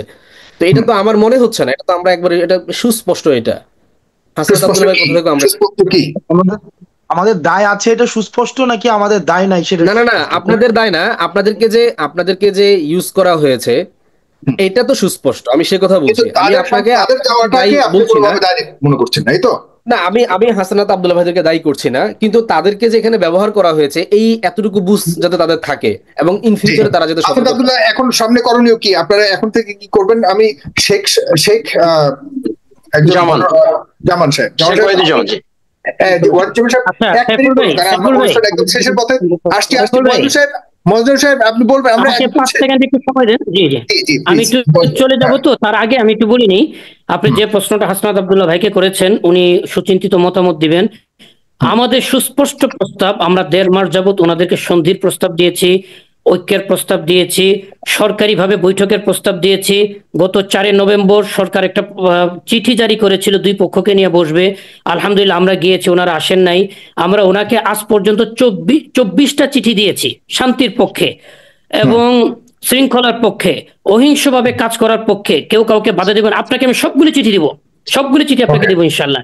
এরপরেও ওনারা আমাদের সাথে বসেন নাই, কথা বলেন নাই, এই জন্য ওনাদেরকে আমি দোষারোপ করছি না, কিন্তু অনুরোধ করছি, যেহেতু 2টা মার্ডার হয়েছে, অত্যন্ত জঘন্য, হাদিসের মধ্যে আছে ইদাল তাকাল মুসলিমান বিসাইফিহিমা ফাল কাতিল ওয়াল মাকতুল কিলাহুমা ফিন্নার, যে যদি দুই মুসলমান অস্ত্র নিয়ে সামনাসামনি মুখোমুখি হয় তাহলে তাদের উভয়ই জাহান্নামে যাবে, নাউযুবিল্লাহি মিন যালিক। অতএব কোন মুসলমানের হত্যা দূরের কথা, রক্ত ঝরুক, এটা যেন না ঘটে। এই জন্য আমরা ওনাদেরকে বারবার প্রস্তাব দিয়েছি যে আপনারা 2 সপ্তাহ আগে এই একই জায়গায় জোর করেছেন, এখন আমাদেরকে মাত্র 5 দিনের জন্য দেন।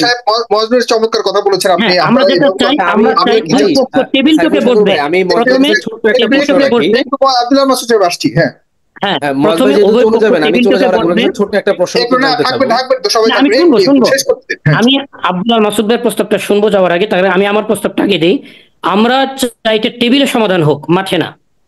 আমরা উভয় পক্ষ বসি, আমাদের যত দাবি দেওয়া আছে, আমার যত দাবি দেওয়া, আমাদের ওনাদের যত দাবি দেওয়া আছে, সব আমরা পেশ করি। সমঝোতা বা সন্ধির জন্য শতভাগ দাবির উপরে অটল থাকা যায় না, আমাদেরও ছাড় দিতে হবে, ওনাদেরও ছাড় দিতে হবে। আমরা আগে ছাড় দেওয়ার মানসিকতা তৈরি করি, টেবিল টকে বসি, আমরা আমাদের জায়গা থেকে 50-50% ছাড় দিই, আপনারা আপনাদের জায়গা থেকে 50% ছাড় দেন। চলেন আমরা এক হই, আগে যেভাবে কাজ করতাম সেভাবে কাজ করি।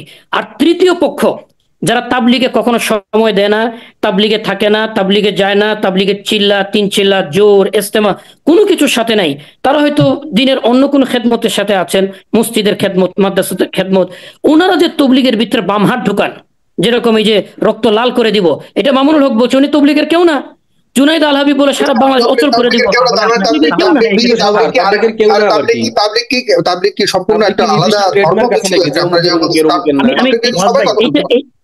সাইফুল সাগর ভাই, সবাই কথা বলতে পারবে, সবাই কথা বলতে পারবে, ইসলাম ধর্মের একটা অংশ বা কোন একটা কিছু সবাই কথা বলতে পারবে, কেন পারবে না? আমি বলি সাইফুল ভাই, কথা সবাই বলতে পারবে, প্রতিনিধিত্ব সবাই করতে পারবে না। প্রতিনিধিত্ব করবে কে? প্রতিনিধিত্ব করবে দায়িত্বশীল।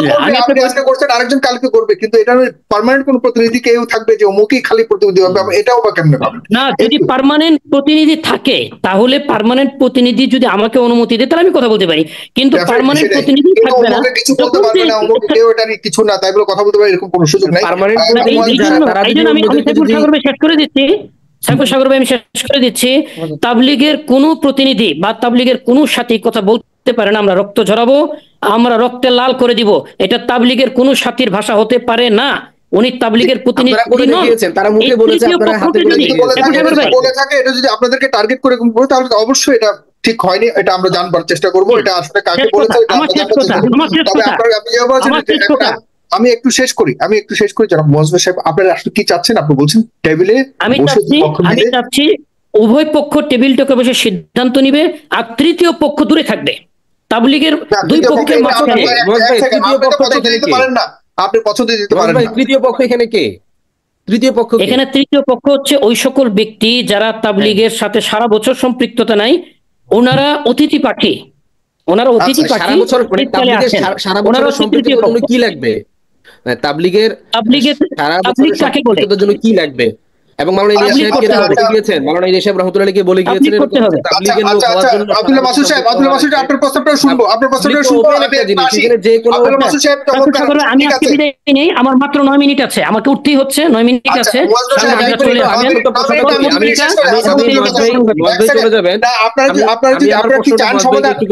আপনারা কি সময়, আমি ফেস দ্য পিপল এখানে আপনাদেরকে একটা সমাধানের পথে নিয়ে যাওয়ার চেষ্টা করছি, আর না হলে শুধুমাত্র লাশ পড়বে এগুলোর জন্য আপনারা দায়ী হবেন, সাধারণ মানুষ কিন্তু আপনাদেরকে ক্ষমা করবে না, মাথায় রাখতে হবে। কারণ আপনাদের লাশ আসছি প্লিজ বলুন 1 মিনিট। জি আসসালামু আলাইকুম, ধন্যবাদ ভাই সাগর ভাই আমাকে সুযোগ দেওয়ার জন্য। আসলে খুব গুরুত্বপূর্ণ জাস্ট আমি আমার মনে হচ্ছে যেন এটা না বললেই এটা অনেকটা অসম্পূর্ণ থেকে যাবে আপনার এই প্রোগ্রামের আজকে।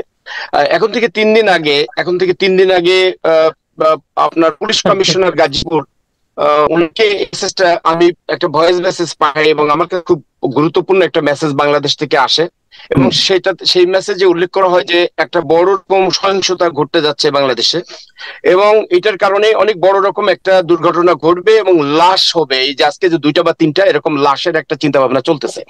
আমার কাছে ভয়েস মেসেজটা রেকর্ড আছে এবং আমি এটা পুলিশ কমিশনারকে পাঠাইছি। পুলিশ কমিশনার এটা উনি আমাকে বলেন যে এই বিষয় আমাকে যে মেসেজটা পাঠাইছে এটা একটা মাসওয়ারা চলতেছিল, এবং সেই মাসরের মধ্যে 2 মিনিটের একটা রেকর্ড, এটা বললে আমি উপস্থাপন করব এবং পুলিশের কাছে আমি অলরেডি উপস্থাপন করছি। আমি জানতে চাচ্ছি কারা কে পাঠিয়েছে, তাকে কি চেনেন কিনা? আমি যে পাঠিয়েছি আমি তাকে চিনি না, উনি পাঠিয়েছেন কাকরাইল থেকে একটা প্রোগ্রাম, আমি কণ্ঠ মানে চিনি। যারা যে কথা হচ্ছে যে দুই পক্ষ, একটা 2 মিনিটের বক্তব্য আর একটা 7 মিনিটের বক্তব্য। 2 মিনিটের বক্তব্য আমাকে কেউ নিয়ে যাবে? 2 মিনিটের বক্তব্য এবং 7 মিনিটের বক্তব্য, দুইটা বক্তব্যই আমি পুলিশ কমিশনার গাজীপুর সাহেবের কাছে তার হোয়াটসঅ্যাপে আমি প্রেরণ করছি। আচ্ছা, এগুলো আমার কাছেও পাঠাবেন না, এগুলো আমার কাছেও পাঠাবেন, এগুলো যাচাই করে জানবো যে কারা করেছে কারা দিয়েছে, তার মানে এটা পরিকল্পনা কোনো একটা অংশ হতে পারে। রাইট, এইটা জি জি, আমি এই পরিকল্পনার কারণেই আমি আপনার সঙ্গে আজকে মানে thank you so much Abdullah Al মাসুদের পর হাসরাত আব্দুল্লাহর কথা শুনে এরপর অনুষ্ঠানটা শেয়ার করব। প্রিয় দর্শক, অনুষ্ঠানটিকে শেয়ার করুন, মোটামুটি একটা সিদ্ধান্ত পৌঁছানোর চেষ্টা করব। আব্দুল্লাহ আল মাসুদ প্লিজ। আমি ছোট্ট একটা বিষয় জানতে চাচ্ছি, সেটা হচ্ছে যে এই যে এই জোরটা ছিল মূলত 3 চিল্লা সাথীদের, কিন্তু আমরা দেখলাম যে ওয়াসিফ স্যার, ঠিক আছে, উনি হচ্ছেন যে একটা চিঠি ইস্যু করেছেন, যেখানে হচ্ছে যে উনি যত বেশি পরিমাণে পারা যায় মানে সাথী ভাইদেরকে নিয়ে আসা, হ্যাঁ, বিশেষ করে বৈষম্য বিরোধী ছাত্র আন্দোলনে যে সমস্ত সাথীরা ছিলেন তাদেরকে নিয়ে আসা, মানে এখানে জোরটা ছিল 3 চিল্লা সাথীদের, কিন্তু ওনারা চিঠি ইস্যু করেছেন যে যত বেশি পরিমাণে পারা যায় ছাত্রদেরকে আমভাবে সাথীদেরকে নিয়ে আসা। এইটা কেন করতে গেলেন? অথচ জোরটা ছিল হচ্ছে যে 3 চিল্লা সাথীদের, এক। আর দ্বিতীয়ত হচ্ছে যে ওনাদেরকে বলা হয়েছিল যে দিয়াবাড়িতে জোর করার জন্য, ওনারা অনুমতি ছাড়াই কাকরা এই ইয়াতে টঙ্গীর দিকে কেন চলে আসলেন? ওনাদেরকে তো দিয়াবাড়ির দিকে জোর করার জন্য প্রস্তাব করা হয়েছিল। এই দুইটা বিষয় যদি একটু বলতেন মজ ভাই। আপনারা যে 40,000 সাথীর কথা বলছেন, এরা কি সবাই মানে 3 চিল্লার সাথী তো না? এরা আপনারা তো আম ভাবে যাদেরকে যেভাবে পেরেছেন এইভাবে বাস ভর্তি করে লোক নিয়ে এসেছেন। আচ্ছা ঠিক আছে, এটা প্রশ্নটা লম্বা। আমি মনে হয় এই আপনাদের এই বিষয়গুলো নিয়ে আমরা ফেসবুক পিপলে আমরা খুব শীঘ্রই আজকে কালকের মধ্যে হয়তো একটা আয়োজন করবো, দুই পক্ষ থেকে আপনারা থাকবেন। এই আয়োজনটি হঠাৎ করে হয়েছে, এখানে বিস্তারিত কথা বলবার সুযোগ নেই। আপনারা দুই পক্ষ থেকে প্রয়োজনে সর্বোচ্চ লেভেলের প্রতিনিধিদের নিয়ে আমরা কিভাবে এটার সমাধান করা যায় নিয়ে কথা বলবো। প্রিয় দর্শক, আমি এখন হাসরাত আব্দুল্লাহর কথা শুনে শেষ করতে চাই। হাসরাত আব্দুল্লাহ শুনতে পাচ্ছেন আমাকে? হাসরাত আব্দুল্লাহ, আপনি আমাকে শুনতে পাচ্ছেন? আপনার কাছে একটু শুনতে চাই শেষ কথা। এখন এটা সমাধানের কল্পে আপনাদের পক্ষ থেকে কি ধরনের ভূমিকা রাখতে যাচ্ছে? এই এত বড় ঘটনার পর কি কোন দিকে যাচ্ছে সরকারের ভূমিকা?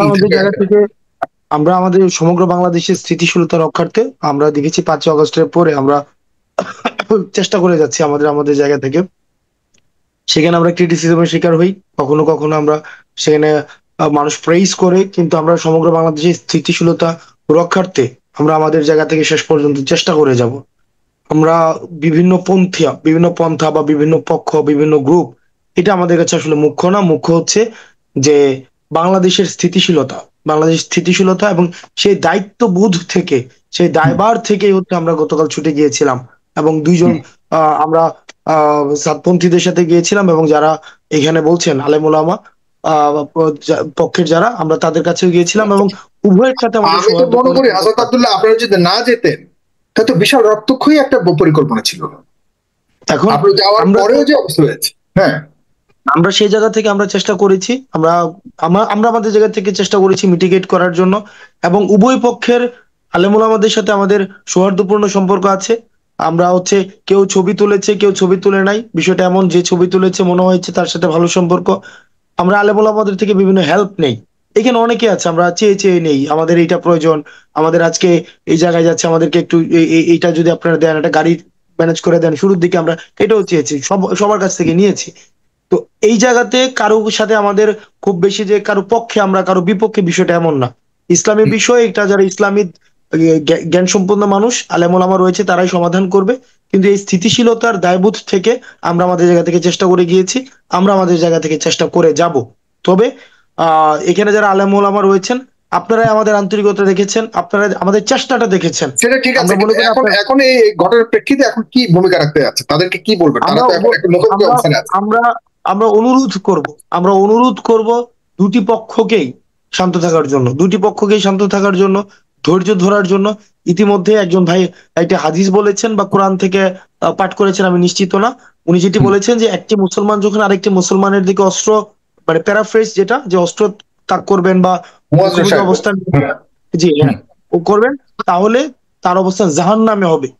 তাহলে সেই জায়গা থেকে আমরা হচ্ছে মত পার্থক্য থাকতেই পারে, এখন মত পার্থক্য টেবিল ডিসকাশনের মধ্যে দিয়ে সমাধান হওয়া সম্ভব, কিন্তু সেটার জন্য টেবিল ডিসকাশন এই অ্যারেঞ্জমেন্ট কি আপনি করতে বা আপনারা করতে পারবেন? আমরা গতকাল এই প্রস্তাব দিয়েছি, যে আপনারা একটু ধৈর্য ধরেন, আপনাদের উনাদেরকে ইতিমধ্যে ডেকেছে। আজকে কিন্তু উনাদের 12টায় মিটিং আছে বা 11টায় মিটিং আছে। আজকে আমি যখন আপনার সাথে কথা বলছি, পূর্ব নির্ধারিত মিটিং সব পক্ষের, এটা পূর্ব। তো বন্ধুরা, আজকের এই ভিডিওটি এ পর্যন্ত। ভিডিওটি দেখার জন্য অসংখ্য ধন্যবাদ। দর্শক, এই বিশ্ব ইজতেমা নিয়ে এরকম একটি ঘটনা, বিশ্ব ইজতেমার মাঠে এইরকম একটি ঘটনা কিন্তু আমরা আগে কখনো দেখতে পাইনি। এরকম একটি অনাকাঙ্ক্ষিত ঘটনা ঘটানোর পিছনে যারা দায়ী, তাদের অবশ্যই শাস্তি পেতে হবে। সেটা এই দুনিয়াতে এবং আখিরাতে শাস্তি পেতে হবে। প্রিয় বন্ধুরা, এইরকম একটি বাংলাদেশের পুরো এশিয়ার মধ্যে অন্যতম একটি বড় সম্মেলনে, ইসলামিক সম্মেলন বা ইসলামিক এই বিশ্ব ইজতেমাতে এরকম একটি অনাকাঙ্ক্ষিত ঘটনা আমরা কখনোই আশা করিনি। তো বন্ধুরা, যাই হোক, আপনাদের মূল্যবান মতামতটি কমেন্ট বক্সে ব্যক্ত করুন। আজকের ভিডিওটি এ পর্যন্ত। ভালো থাকবেন, সুস্থ থাকবেন। আসসালামু আলাইকুম।